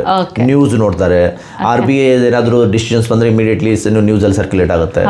So ಆ ಥರ ಇರೋದ್ರಿಂದ ಜನನು ಎಜುಕೇಶನ್ ಜಾಸ್ತಿ ಆಗ್ತಾ ಇದೆ. ಸೊ ಅವರು ಅದ್ರ ಮೇಲೆ ನೋಡ್ಕೊಂಡು ಮಾಡ್ತಾರೆ. ಪ್ಲಸ್ ಇನ್ನೊಂದೇನಂದ್ರೆ ಈವನ್ ಲೋನ್ ನೀವೇನು ಫುಲ್ ಫಿಕ್ಸ್ಡೇ ತಗೋಬೇಕು ವೇರಿಯಬಲ್ ಅಂತಾನೂ ಇಲ್ಲ, ಆಫ್ ಅಂಡ್ ಆಫ್ ಕೂಡ ಜನಗಳು ಮಾಡ್ತಾರೆ ಅಲ್ವಾ? ಖಂಡಿತ ಮಾಡ್ಬೋದು. ಸೊ ಅದೇ ಹೇಳ್ತಲ್ಲ, ಅಗೇನ್ ಇಂಡಿವಿಜುವಲ್ ಸರ್ಕಮ್ಸ್ಟಾನ್ಸಸ್ ಮೇಲೆ ಕೆಲವೊಬ್ರು ಏನಂತಾರೆ ಓಕೆ ನಾವು ನನಗೆ ಅನಿಸ್ತಾ ಇದೆ ಜಾಸ್ತಿ ಆಗುತ್ತೆ ಅಂತ. ಸೊ ಮೇ ಬಿ ನನ್ನ ಅನಿಸಿಕೆ ಏನಿರುತ್ತೆ ಕಮ್ಮಿ ಆಗ್ಬೋದು ನನಗೆ ಅನ್ಸುತ್ತೆ. ಸೊ ಅವಾಗ we probably settle at medium ಅಲ್ಲಿ ಎಲ್ಲೋ ಸೆಟಲ್ ಆಗ್ತೀವಿ. ಲೈಕ್ ಓಕೆ ಹಾಫ್ ನಾವು ಫಿಕ್ಸ್ ಮಾಡೋಣ, ಹಾಫ್ ವೇರಿಯಬಲ್ ಮಾಡೋಣ. ಸೊ ಅಂಡ್ ಅಗೇನ್ ಏನಕ್ಕೆ ನೋಡ್ತಾರೆ ಅಂತಂದ್ರೆ they would have done some calculation. ನನ್ನ ಜೊತೆ ಕೂತ್ಕೊಂಡು ಓಕೆ ನಾವು ಮೇ ಬಿ 1 ವರ್ಷ 6 ತಿಂಗಳಲ್ಲಿ ಜಾಸ್ತಿ ಆಗಿಬಿಟ್ರೆ ನಾವು ಫಿಕ್ಸ್ಡ್ ಅಲ್ಲಿ ಸ್ವಲ್ಪ ಇದೆ, ನಾವು ವೇರಿಯಬಲ್ ಅಲ್ಲಿ ಸ್ವಲ್ಪ ಇದೆ. Over period of time we may save something and everything is just an indication. ಹೌದು, ಸೇವ್ ಆದ್ರೆ ಖುಷಿ ಪಡ್ತಾರೆ, ಸೇವ್ ಆಗಿಲ್ಲ ಅಂತಂದ್ರೆ ಓ ನಿಮ್ಮ ಮಾತು ಕೇಳಬೇಕಾಗಿತ್ತು ನಾನು ಅಂತ ಸಮ್ಟೈಮ್ ಹೇಳ್ತಾರೆ. But it's a different way, ಇಷ್ಟೇ ಅಂತ ಹೇಳಕ್ಕಾಗಲ್ಲ. But it has got its own advantages, it has got its own disadvantages. So ಯಾವುದು ಯಾರಿಗೆ ಏನೋ ಹೆಲ್ಪ್ ಆಗುತ್ತೆ accordingly we have to take a call. Okay, ತುಂಬ ಚೆನ್ನಾಗಿ ಫಸ್ಟ್ ಹೋಮ್ ಬಯರ್ಸ್ಗಂತೂ ನೀವು ಬಹಳಷ್ಟು ಇನ್ಫಾರ್ಮೇಶನ್ ಕೊಟ್ರಿ. ಎಸ್ಪೆಷಲಿ ಈ ಒಂದು ಸ್ಮಾರ್ಟ್ ಹೋಲಿಸ್ಟಿಕ್ ಅಪ್ರೋಚ್ ಅಂತೂ ಸೊ ಅಮೇಝಿಂಗ್. ಆ್ಯಕ್ಚುಲಿ ಎಲ್ಲರಿಗೂ ಅದು ಇಂಪಾರ್ಟೆಂಟ್, ಯಾಕಂದರೆ ಫ್ಯೂಚರ್ ಪ್ಲಾನಿಂಗ್ ಮಾಡೋದು ಅದು ವೆರಿ ಇಂಪಾರ್ಟೆಂಟ್. ಎಲ್ಲರೂ ಹೇಳ್ತಾರೆ ನೀನು ಇಂಜಿನಿಯರ್ ಮಾಡು, ಡಾಕ್ಟರ್ ಮಾಡು, ಅದೆಲ್ಲ ಹೇಳ್ಕೊಡ್ತಾರೆ. ಬಟ್ ಚಿಕ್ಕರಿಂದಾನೇ ಸೇವ್ ಮಾಡು ಅನ್ನೋದು ಎಲ್ಲರಿಗೂ ಅಷ್ಟು ಬರೋದಿಲ್ಲ, ಒಂದು ರಿಯಲಿಸ್ಟಿಕ್ ಗೋಲ್ ಆಗಿ ನೀವು ಇದ್ಕೊಂಡು. ಸೊ ನೀವೇನೇ ಒಂದು ಮನೆ ಪ್ರಾಪರ್ಟಿ ಏನೇ ಮಾಡಬೇಕು ಅಂತ ಹೇಳಿದಾಗ, ಎಸ್ಪೆಷಲಿ ಫಸ್ಟ್ ಟೈಮ್ ಅಂತ ಬಂದಾಗ ಸೇವಿಂಗ್ ಮಾಡಿ. ಎಲ್ಲಾನು ಎಕ್ಸ್ಪೆನ್ಸೇ ಮಾಡ್ತಾ ಇರ್ಬಿಡಿ, ಸೇವಿಂಗ್ ಮಾಡಿದಷ್ಟು in future you don't know what's future gonna bring, you don't know. ನಾವು ಇವತ್ತಿರ್ತೀವಿ, ನಾಳೆ ಏನಾಗುತ್ತೆ ಅನ್ನೋದೇ ಗೊತ್ತಾಗಲ್ಲ, unpredictable. So at least if you have a savings, it helps your family as well ಅಲ್ವಾ? ಹೌದು, ನಿಮ್ಗೂ ಆಗುತ್ತೆ ಅಥವಾ ನಿಮ್ಮ ಫ್ಯಾಮಿಲಿಗೂ ಏನೇ ಒಂದಿದಾದ್ರೂ ನಿಮ್ಗೆ ಒಂದು ಹೆಲ್ಪ್ ಆಗುತ್ತೆ. ಸೊ ನೆಕ್ಸ್ಟ್ ನಾವು ಹೋಗೋಣ ಇನ್ವೆಸ್ಟ್ಮೆಂಟ್ ಪ್ರಾಪರ್ಟಿ. ನೀವು ಅದರ ಒಂದು ನೀವು ನೋಡ್ಕೊಳ್ತೀರಾ. ಸೊ ನಿಮ್ಮದು AV ಮಾರ್ಟ್ಗೇಜ್ ಅಲ್ಲಿ investment property loan, refinance, loan pre approval ಬಗ್ಗೆ ಎಲ್ಲ ನಾವು ಮಾತಾಡ್ತು. ಸೊ ಈ ಒಂದು ಇನ್ವೆಸ್ಟ್ಮೆಂಟ್ ಪ್ರಾಪರ್ಟಿ ತೊಗೋಬೇಕಂತ ಹೇಳಿದ್ರೆ, ಈಗ ಫಸ್ಟ್ ಹೋಮ್ ಎಲ್ಲ ಬೈ ಮಾಡಿದ್ದೀರಾ, ನೀವು ನೆಕ್ಸ್ಟ್ ಇನ್ನು ಇನ್ವೆಸ್ಟ್ಮೆಂಟ್ ಮಾಡ್ಕೊಂಡು ಹೋಗಬೇಕು ಅಂತ ಹೇಳೋರಿಗೆ ಹೇಗೆ ಈ ಒಂದು ಇನ್ವೆಸ್ಟ್ಮೆಂಟ್ ಪ್ರಾಪರ್ಟಿ ಅಂದರೆ ಇದು ಹೇಗೆ ವರ್ಕ್ ಆಗುತ್ತೆ, ಸೊ ಇದರ ಲೋನ್ನ ನಾವು ಹೇಗೆ ತೆಗೆದುಕೊಳ್ಬೋದು, ಸೊ ಇದರ ಒಂದು ಮಾಹಿತಿಯನ್ನು ಕೂಡ ಕೊಡಿ. ಖಂಡಿತ. ಸೊ ಇನ್ವೆಸ್ಟ್ಮೆಂಟ್ ಪ್ರಾಪರ್ಟಿ ಅಂತ ಬಂದಾಗ it is just one of the avenues you invest your money. ಹೌದು, ಓಕೆನಾ? ಸೊ ಈ ನನ್ನ ಹತ್ರ ಒಂದು ಎಕ್ಸ್ಟ್ರಾ ದುಡ್ಡು ಇದೆ ಅಂತಂದರೆ I can invest that money in mutual funds ಅಲ್ಲಿ ಇನ್ವೆಸ್ಟ್ ಮಾಡ್ಬೋದು, ಶೇರ್ಸ್ ಅಲ್ಲಿ ಇನ್ವೆಸ್ಟ್ ಮಾಡ್ಬೋದು. ಅದೇ ಥರ ರಿಯಲ್ ಎಸ್ಟೇಟ್ ಕೂಡ ಅದು ಒಂದು ಅಸೆಟ್, ಅದೇ ಥರ ಕ್ರಿಯೇಟ್ ಆಗುತ್ತೆ. So investment property is nothing but you are buying a real estate property. Okay, it could be residential, it could be a commercial property, and you are lending it to somebody. You are letting it to somebody. Okay, that means ಬೇರೆಯವರಿಗೆ rent ಗೆ ಕೊಡ್ತಾ ಇದ್ದಾರೆ, ಅದು ನಿಮಗೆ income generate ಮಾಡ್ತಾ ಇದೆ. So that is what is an investment property. Investment property loan ಅಂತ ಬಂದಾಗ ಯಾವ ಥರ ಡಿಫ್ರೆಂಟ್ ಆಗುತ್ತೆ ಅಂತಂದರೆ, bank will also consider the income which is being generated from that property while calculating the borrowing capacity. So ಕೆಲವೊಬ್ರು ಜನ ಏನು ಮಾಡ್ತಾರೆ ಅಂತಂದರೆ, first instead of buying their own house, okay, they will by an investment property first. ಆ ಥರನೂ ತುಂಬ ಜನ ಮಾಡ್ತಾರೆ. Only thing is, okay, obviously they will lose on all the first home buying benefits ಏನಿರುತ್ತೆ ಅದೆಲ್ಲ ಮಿಸ್ ಆಗುತ್ತೆ. But they are okay with that. They are looking from a long term angle. Okay. So atara nod now, so they tell us like, we are fine with that. We don't want to we are okay to lose it, but we want to buy an investment property. So it's called as the rent vesting antanu karitare. So that means currently you are renting. And then you are investing somewhere else. Rent vesting. Rent vesting anta. Or let's say if I directly go buy an owner occupied house, I start living there. Okay, but in rent vesting, I am renting currently, but I have invested my money somewhere else. So for example, ಈಗ ಸಿಡ್ನಿನಲ್ಲಿ ಮನೆ ತಗೋಬೇಕಂದ್ರೆ again ನಿಮ್ಗೆ ಗೊತ್ತಿದೆ like ಎಷ್ಟು expensive ಇದೆ ಅಂತದ್ದು. ಅವಾಗ ಏನು ಮಾಡ್ತಾರೆ ಅಂತಂದರೆ, they will rent a house they will buy a house in Western Australia. ಅದನ್ನ ಅಲ್ಲಿ ರೆಂಟ್ಗೆ ಕೊಡ್ತಾರೆ. ಸಿಡ್ನಿನಲ್ಲಿ they can now live anywhere, they can just rent, ಎಲ್ಲಿ ಬೇಕಾದ್ರೂ ರೆಂಟ್ ಮಾಡ್ಬೋದು ಅಂತ. So this is rent vesting concept ತುಂಬ ಈಗ ಜನ ಮಾತಾಡ್ತಾ ಇದ್ದಾರೆ ಇದ್ರ ಬಗ್ಗೆ. So they want to experiment that. Investment loan ಅಂತ ಬಂದಾಗ ಒಂದು ನಾವು ಲೆಂಡಿಂಗ್ ಸೈಡಲ್ಲಿ ಹೇಳ್ತೀವಿ, ಸ್ವಲ್ಪ ಇಂಟ್ರೆಸ್ಟ್ ರೇಟ್ಸ್ ಏನಿರುತ್ತೆ, ಯೂಶಲಿ ಸಮ್ ಲೆಂಡರ್ಸ್ ಅದಕ್ಕೆ ಇಂಟ್ರೆಸ್ಟ್ ರೇಟ್ ಸ್ವಲ್ಪ ಜಾಸ್ತಿ ಇರುತ್ತೆ. Because it is from the bank perspective, they see that as an additional risk. So to cover that risk, obviously they are charging you more. So interest rate ಸ್ವಲ್ಪ ಜಾಸ್ತಿ ಇರುತ್ತೆ. Again same concept work ಆಗುತ್ತೆ. Like planning is very important. Okay, many people ಈಗ owner occupied house already ಇರುತ್ತೆ ಅವ್ರದ್ದು, ಒಂದು 2 ವರ್ಷ ಇರ್ತಾರೆ ಅದರಲ್ಲಿ. ಓಕೆ, ಅದರಲ್ಲಿ ಇಕ್ವಿಟಿನ ಯೂಸ್ ಮಾಡಿಕೊಂಡು ನೆಕ್ಸ್ಟ್ ಪ್ರಾಪರ್ಟಿನ ಬೈ ಮಾಡ್ತಾರೆ. ಸೊ ಆ ಕಾನ್ಸೆಪ್ಟು ತುಂಬ ಈಗ ಜನ ಮಾತಾಡ್ತಾರೆ. ಏನು ಅಂತ, ಈಗ ನಾನು ಮುಂಚೆ ಹೇಳ್ದಂಗೆ usually bank expect you to contribute 20% deposit and you contribute, they will give you 80% loan. ಅಲ್ವಾ? ನಾವು 2 ವರ್ಷದಲ್ಲಿ ಪ್ರಾಪರ್ಟಿ ವ್ಯಾಲ್ಯೂಯೇಷನ್ ಜಾಸ್ತಿ ಆಗುತ್ತೆ. ಆವಾಗ ನಾವು ಡಿಸ್ಕಸ್ ಮಾಡ್ತೀವಿ, then we tell our customers ಇಷ್ಟು ಇಕ್ವಿಟಿನ ಯೂಸ್ ಮಾಡ್ಕೋಬೋದು ನೀವು ಅಂತ. ಆ ಇಕ್ವಿಟಿನ you can use it as a deposit for your next investment property. ಅದನ್ನ ಮಾಡಿ then you can they can build their investment portfolio. Another important thing there is why you should come to a mortgage broker for these things ಅಂತ ಅಂದರೆ, Okay. When you're talking to just one bank, Yeah. okay, that bank may value your property for 1.2 million. Okay. But every bank values your property differently. Oh, okay. There may be a bank who is valuing your property for 1.4 So ಅದು million. ಒಂದೇ ತರ ಇರಲ್ಲ ಎಲ್ಲ bank different ಆಗಿರುತ್ತೆ. Okay, ಅವಾಗ ಒಂದು ಬ್ಯಾಂಕಲ್ಲಿ ನಿಮ್ದು ಇಕ್ವಿಟಿ ಕಮ್ಮಿ ಬರ್ಬೋದು, ಇನ್ನೊಂದು ಬ್ಯಾಂಕಲ್ಲಿ ನಿಮ್ಗೆ ಇಕ್ವಿಟಿ ಜಾಸ್ತಿ ಬರುತ್ತೆ. ಸೊ ನಿಮ್ಗೆ ಜಾಸ್ತಿ ಬಂದ್ರೆ obviously ನಿಮ್ಗೆ next investment property better to approach the mortgage broker. It is beneficial definitely, like as I said, we are always working for our clients. ಹೌದು, ಯಾಕಂದ್ರೆ ನೀವು ಎಲ್ಲ ಬ್ಯಾಂಕ್ನ ನೀವು ಚೆಕ್ ಮಾಡ್ತೀರಾ, ಯಾವ ಬ್ಯಾಂಕ್ ಅವರು ಜಾಸ್ತಿ ಕೊಡ್ತಾ ಇದ್ದಾರೆ ಅನ್ನೋದು ನಿಮ್ಗೆ ಗೊತ್ತಾಗುತ್ತೆ. ನಮ್ಮ ಹತ್ರ ಈಗ ನಮ್ಮ ಕಂಪನಿಯಲ್ಲಿ ನಾವು almost we have about 50 lenders. Okay, ಅದರಲ್ಲಿ ಮೇನ್ ಲೆಂಡರ್ಸ್ ಈಗ ಆಬ್ವಿಯಸ್ಲಿ ಬಿಗ್ 4 ಬ್ಯಾಂಕ್ಸ್ ಅಂತ ಕರಿತೀವಿ. Plus there are other few bank, Macquarie Bank ಆಗ್ಬೋದು, ING, AMP, these are additional banks. ಅದು ಬಿಟ್ಟು ದೇರ್ ಆರ್ ಸ್ಮಾಲರ್ ಬ್ಯಾಂಕ್ಸ್. ಈಗ ಎಲ್ಲರೂ ಒಂದೇ ತರ ಇರಲ್ಲ. PAYG ಕಸ್ಟಮರ್ಸ್ ಇರ್ತಾರೆ, ಸೆಲ್ಫ್ ಎಂಪ್ಲಾಯ್ಡ್ ಕಸ್ಟಮರ್ಸ್ ಇರ್ತಾರೆ. ಸೆಲ್ಫ್ ಎಂಪ್ಲಾಯ್ಡ್ ಕಸ್ಟಮರ್ ಬಂದ್ಬಿಟ್ಟು ಬರೀ 6 ತಿಂಗಳಲ್ಲಿ ಅವರು ಸೆಲ್ಫ್ ಎಂಪ್ಲಾಯ್ಡ್ ಆಗಿರ್ತಾರೆ. ಸೊ ಅವ್ರಿಗೂ ಬಿಗ್ 4 ಅಲ್ಲಿ ಯೂಸ್ ಆಗಲ್ಲ. So we will talk to another lender who can help them. So ಆ ಥರ ನಾವು ಕಸ್ಟಮೈಸ್ಡ್ ಸೊಲ್ಯೂಷನ್ಸ್ ಅವಾಗ ಕೊಡ್ಬೋದು. So that's really wonderful actually. So investment property, ಯಾಕಂದರೆ ಜನಗಳು ನಿಮ್ಮ ಒಂದು ಫೈನಾನ್ಸ್ನ ಅಥವಾ ನೀವು ಇನ್ನು ನಿಮ್ಮದು ಪ್ರಾಪರ್ಟೀಸ್ನೆಲ್ಲ ನೀವು ಹೆಚ್ಚಿಗೆ ಇನ್ವೆಸ್ಟ್ ಮಾಡ್ಕೊಂಡು ಹೋಗ್ತಾ ಇರ್ಬೋದು ಅಂದರೆ ಇದು ವೆರಿ ಬೆನಿಫಿಷಿಯಲ್ ಆ್ಯಕ್ಚುಲಿ. ಸೊ ನೀವು ಆದರೆ ಹೇಳಿದ್ರೆ ರೆಂಟ್ ವೆಸ್ಟ್ ಅಂತ, ಈಗ ಕೆಲವರಿಗೆ ಫಸ್ಟ್ ಹೋಮ್ ಬೈ ಮಾಡಬೇಕು ಅಂತ ಅವ್ರಿಗೆ ಇಂಟ್ರೆಸ್ಟ್ ಇರೋದಿಲ್ಲ, ಅವ್ರಿಗೆ ಇನ್ವೆಸ್ಟ್ ಮಾಡ್ಕೊಂಡು ಹೋಗಬೇಕು ಅಂತ. ಸೊ ಅವರು ರೆಂಟಲ್ಲಿ ಇತ್ಕೊಂಡು ಅವ್ರು ಇನ್ವೆಸ್ಟ್ ಮಾಡಿರೋ ಪ್ರಾಪರ್ಟಿನ ಅವರು ರೆಂಟ್ ಕೊಡ್ತಾರೆ. ಸೊ ರೆಂಟ್ ವೆಸ್ಟ್ ಆಲ್ಸೋ ಇದಾಗುತ್ತೆ. ಸೊ ನೀವು ಮಾರ್ಟ್ಗೇಜ್ ಬ್ರೋಕರ್ ಹತ್ರ ಬರೋದ್ರಿಂದ ಸೊ ಏನು ಅಡ್ವಾಂಟೇಜ್ ಅಂತ ಹೇಳಿದ್ರೆ, ಸೊ ಇವರು ಹಲವಾರು ಬ್ಯಾಂಕ್ಗಳನ್ನೆಲ್ಲ ಚೆಕ್ ಮಾಡ್ತಾರೆ. ಸೊ ಕೆಲವೊಂದು ಬ್ಯಾಂಕು ನಿಮ್ಮದು ಮನೆನೆಲ್ಲ ವ್ಯಾಲ್ಯೂಯೇಷನ್ ಎಲ್ಲ ಮಾಡಿದಾಗ ಸೊ ಕೆಲವೊಂದು ಬ್ಯಾಂಕು ವ್ಯಾಲ್ಯೂಯೇಷನ್ ಜಾಸ್ತಿ ಕೊಡುತ್ತೆ ಅದರ property value. So that is one benefit ಅಂತ. Wonderful actually. ಸೊ ಹಾಗೆ ರೀಫೈನಾನ್ಸ್ ಅಂದರೆ ಏನು, ಅದನ್ನು ಯಾವಾಗ ಮಾಡಬೇಕು, so when is the right time to refinance, ಆಮೇಲೆ ಯಾವ್ಯಾವ ಮುಖ್ಯ ಅಂಶಗಳನ್ನ ಗಮನದಲ್ಲಿ ಇಟ್ಕೋಬೇಕಾಗತ್ತೆ? ಖಂಡಿತ. ಸೊ ರೀಫೈನಾನ್ಸ್ ಅಂತಂದರೆ ನೀವು ಕರೆಂಟ್ಲಿ ನೀವು ಒಂದು ಬ್ಯಾಂಕ್ ಹತ್ರ ನೀವು ಆಲ್ರೆಡಿ ಬಾರೋ ಮಾಡಿದ್ದೀರ ದುಡ್ಡು. ಓಕೆ, ಆ ಬ್ಯಾಂಕ್ ಲೆಟ್ಸ್ ಎಕ್ಸಾಂಪಲ್ ಅಂದರೆ ನಿಮಗೆ ಒಂದು $1 million ನಿಮ್ಮದು ಬ್ಯಾಂಕ್ ಲೋನ್ ಬ್ಯಾಲೆನ್ಸ್ ಇದೆ. ಅದಕ್ಕೆ bank let's they are charging you 5.5% ಅಂತ ಇಟ್ಕೊಳ್ಳಿ. Okay, and it's a owner occupied house, ನಿಮ್ಮ ಮನೆಗೆ ಅಗೇನ್ಸ್ಟ್ ಅದನ್ನು ತೊಗೊಂಡಿದ್ದೀರಾ. ಓಕೆ, ನಾವು there may be other banks who are actually giving you lesser interest rate. Okay, ಆ ಥರ ಬಂದಾಗ ದೆನ್ ಆಬ್ವಿಯಸ್ಲಿ ನಿಮಗೆ ರೀಪೇಮೆಂಟ್ಸ್ ಕಮ್ಮಿ ಆಗುತ್ತೆ, ನಿಮಗೆ ಸೇವಿಂಗ್ಸ್ ಆಗುತ್ತೆ. So we can actually refinance this loan to another bank. This is what is a ರೀಫೈನಾನ್ಸಿಂಗ್.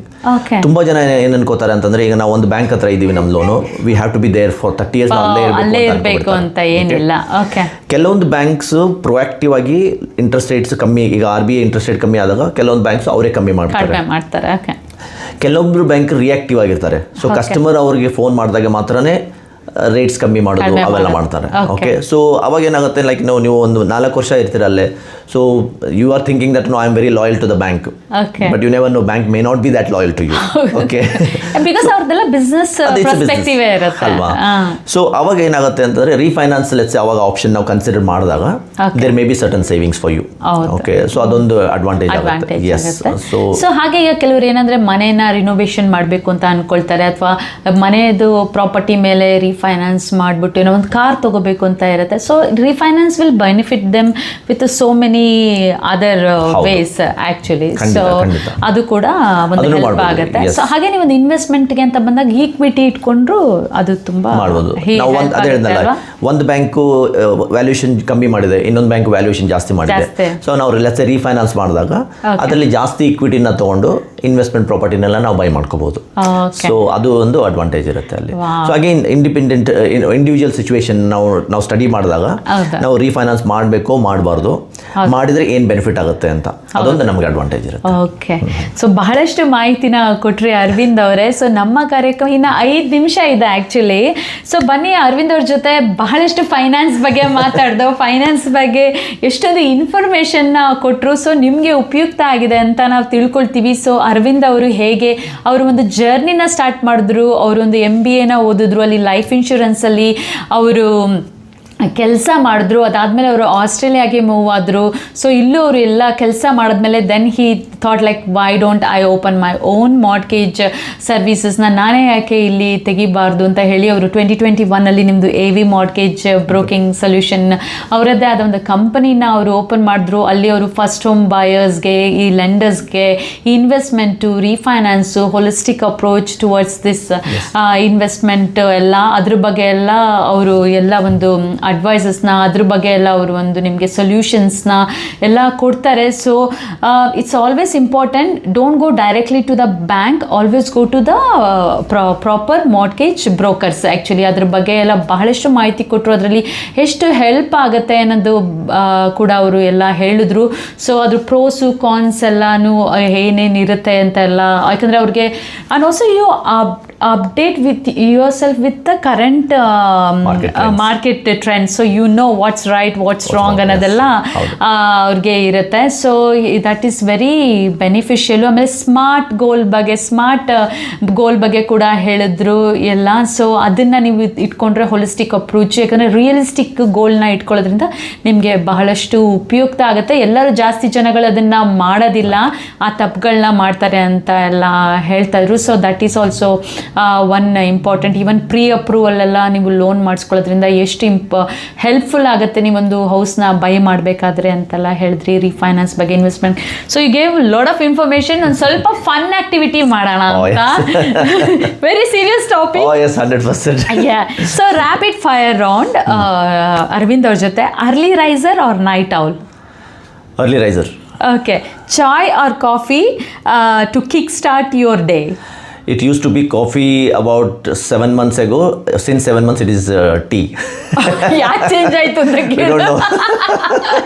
just change. Okay. So favorite stress buster after a busy week? Music. ಅದು amazing. Actually ಇವ್ರ ಕೈಲಿ ಹಾಡಿಸ್ತೀನಿ ಇದಾದ್ಮೇಲೆ. ತುಂಬ ಚೆನ್ನಾಗಿ ಹಾಡ್ತಾರೆ. ಸೊ ಹಾಗೆ your favourite Indian dish you miss in India? Actually ಯಾವುದು ನಿಮಗೆ? ಜೋಳದ ರೊಟ್ಟಿ. ಹೌದು, ಅಷ್ಟು ಚೆನ್ನಾಗಿ ಸಿಗೋದು ಕಷ್ಟ ಅಲ್ಲ ನಿಮಗೆ, authentic. So if you are not a finance advisor, what would you be? Any alternative career? I would love to be a singer, I would say. Machine ಜೊತೆ ಮಾತಾಡೋದು? No, ಖಂಡಿತ ಇಲ್ಲ. I've done my automobile engineering, so I'm staying away from the automobiles. Okay. ಆಮೇಲೆ ನಿಮ್ಮದು weekend plan, family time or personal recharge? Family time. Family is very important. That's very true and good. If you could give one tip to first home buyers, what would it be? ಒಂದು tip ಕೊಡೋದಾದ್ರೆ? ಒಂದು tip ಕೊಡಬೇಕಂದ್ರೆ, be clear in what you want, plan well, do not hesitate to take any guidance. There are so many people out there who can guide you. Smart goals. Be smart goals. Be smart. So one habit that helps you stay financially smart? Thinking ahead. That's good. So ಚೆನ್ನಾಗಿತ್ತು ನಮ್ದು rapid fire round. Fun ಅನ್ಸ್ತಾ ನಿಮ್ಗೆ? ಖಂಡಿತ, 100%. So ನೀವು ತುಂಬ ಚೆನ್ನಾಗಿ ಹಾಡು ಹೇಳ್ತೀರಾ. ಇನ್ನೇ ನಮ್ಗೆ 3 ನಿಮಿಷ ಇದೆ. ಸೊ ನೀವು ಯಾವ್ದಾರ ಒಂದು ಹಾಡು ನಿಮ್ಗೆ ಇಷ್ಟ ಆಗಿತ್ತು? ಡಾಕ್ಟರ್ ರಾಜ್ಕುಮಾರ್ ಅವ್ರದ್ದೊಂದು ಹಾಡಿದೆ, ಹಾಡಿ. ಬಾನಿಗೊಂದು ಎಲ್ಲಿದೆ, ನಿನ್ನಾಸೆಗೆಲ್ಲಿ ಕೊನೆಯಿದೆ, ಏಕೆ ಕನಸು ಕಾಣುವೆ, ನಿಧಾನಿಸು. So beautiful song and beautiful. So good. Arvind ಅವ್ರ ಒಬ್ಬರೇ ಅಲ್ಲ, ಅವ್ರ ಮಕ್ಕಳು, ಅವ್ರ ವೈಫು ಎಲ್ಲರೂ ಬಹಳ ಚೆನ್ನಾಗಿ ಹಾಡು ಹೇಳ್ತಾರೆ. ನೆಕ್ಸ್ಟ್ ಒಂದು ಪ್ರೋಗ್ರಾಮ್ ಸಿಂಗಿಂಗೇ ಇಟ್ಕೊಳ್ಳೋಣ. ಬನ್ನಿ, ನಮ್ಮ ಕ್ಯಾರಿಯೋಕೆ ಪ್ರೋಗ್ರಾಮ್ಗೆ ಬನ್ನಿ ನೀವೆಲ್ಲ. So amazing. ಸೊ ಅರವಿಂದ್ ಅವರೇ, ನೀವು ಬಹಳಷ್ಟು ಉಪಯುಕ್ತ ಮಾಹಿತಿನ ಕೊಟ್ಟಿದ್ದೀರಾ. ನಮ್ಮ ಶ್ರೋತೃಗಳಿಗೆ ಇದು ತುಂಬ ಹೆಲ್ಪ್ಫುಲ್ ಆಗಿದೆ ಅಂತ ತಿಳ್ಕೊತೀನಿ. ಸೊ ನಿಮ್ಮನ್ನ ರೀಚ್ ಔಟ್ ಮಾಡಬೇಕು ಅಂದರೆ ಹೇಗೆ ರೀಚ್ ಔಟ್ ಮಾಡ್ಬೋದು ಅವರು? ತುಂಬ ನಂದು ಕಮ್ಯುನಿಟಿನಲ್ಲಿ ತುಂಬ ನಂದು ಕ್ಲೈಂಟ್ಸ್ ಇದ್ದಾರೆ. ಮೇ ಬಿ ಅವ್ರ ಥ್ರೂಯಿಂದ ನೋಡಿ ಕೇಳ್ಬೋದು. ಬಟ್ ನನ್ನ ಫೋನ್ ನಂಬರ್ ಬಂದುಬಿಟ್ಟು 0470289839. ಆ ಮೊಬೈಲ್ ನಂಬರ್ಗೆ ರೀಚ್ ಆಗ್ಬೋದು. ನಂದು ಫೇಸ್ಬುಕ್ ಪೇಜ್ ಇದೆ, AV ಮಾರ್ಟ್ಗೇಜ್ ಬ್ರೋಕಿಂಗ್. ವೆಬ್ಸೈಟ್ ಕೂಡ www.avmortgagebroking.com.au. ನನ್ನ ಇಮೇಲ್ ID ಬಂದುಬಿಟ್ಟು arvind.vamane arvind.wamane@avmortgagebroking.com.au. ನಮಗೆ ಈ ಥರ ರೀಚ್ ಔಟ್ ಮಾಡಿದ್ರೆ ಖಂಡಿತ ನಾವು ಹೆಲ್ಪ್ ಮಾಡ್ತೀವಿ. ಖಂಡಿತ. ಹಾಗೆ ನೀವು ನಮ್ಮ ಅಪ್ಪು ರೇಡಿಯೋಗೂ ರೀಚ್ ಔಟ್ ಮಾಡ್ಬೋದು. ಆಲ್ವೇಸ್. ಸೊ ಅರವಿಂದ್ ಅವರೇ, ಸೊ ನಮ್ಮ ಶ್ರೋತೃಗಳಿಗೆ ಕಡೆಯದಾಗಿ ನಿಮ್ಮ ಸಂದೇಶ 1 minute ಇದೆ. ಆಲ್ರೆಡಿ ಹೇಳ್ದಂಗೆ ಹೆದರಬೇಡಿ, ತುಂಬ ಜನ ಇದ್ದಾರೆ ನಿಮಗೆ ಗೈಡ್ ಮಾಡೋಕ್ಕೆ. ಇಲ್ಲಿ ಆಸ್ಟ್ರೇಲಿಯಾದಲ್ಲಿ ಕಮ್ಯುನಿಟಿ ಈಸ್ ವೆರಿ ಸ್ಟ್ರಾಂಗ್. ನಂದು ಈಗ ನೋಡಿ 60 to 70% of my clients are Kannadigas. ತುಂಬಾ ಹೆಲ್ಪ್ ಮಾಡಿದ್ದಾರೆ. ಓಕೆ, ಫಸ್ಟ್ ಹೋಮ್ ಬಯರ್ಸ್ಗಾಗಲಿ, ಈಗ ರೀಫೈನಾನ್ಸ್ ಮಾಡೋದಾಗಲಿ, ಇನ್ವೆಸ್ಟ್ಮೆಂಟ್ ಏನೇ ನಿಮ್ಮ ತಲೆಯಲ್ಲಿ ಬಂದರೂ ಕೂಡ ask your friends, ask your families, ask the community. Don't be afraid to talk about your financial matters with others. Okay, so if you talk more, people will help you out.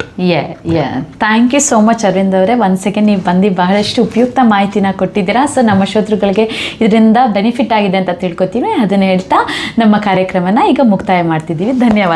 ಧನ್ಯವಾದಗಳು Jyotsna. Thank you so much. So next week ಇದೇ time ಮತ್ತೊಂದು ವಿಶೇಷ ವ್ಯಕ್ತಿ ಜೊತೆ. Take care.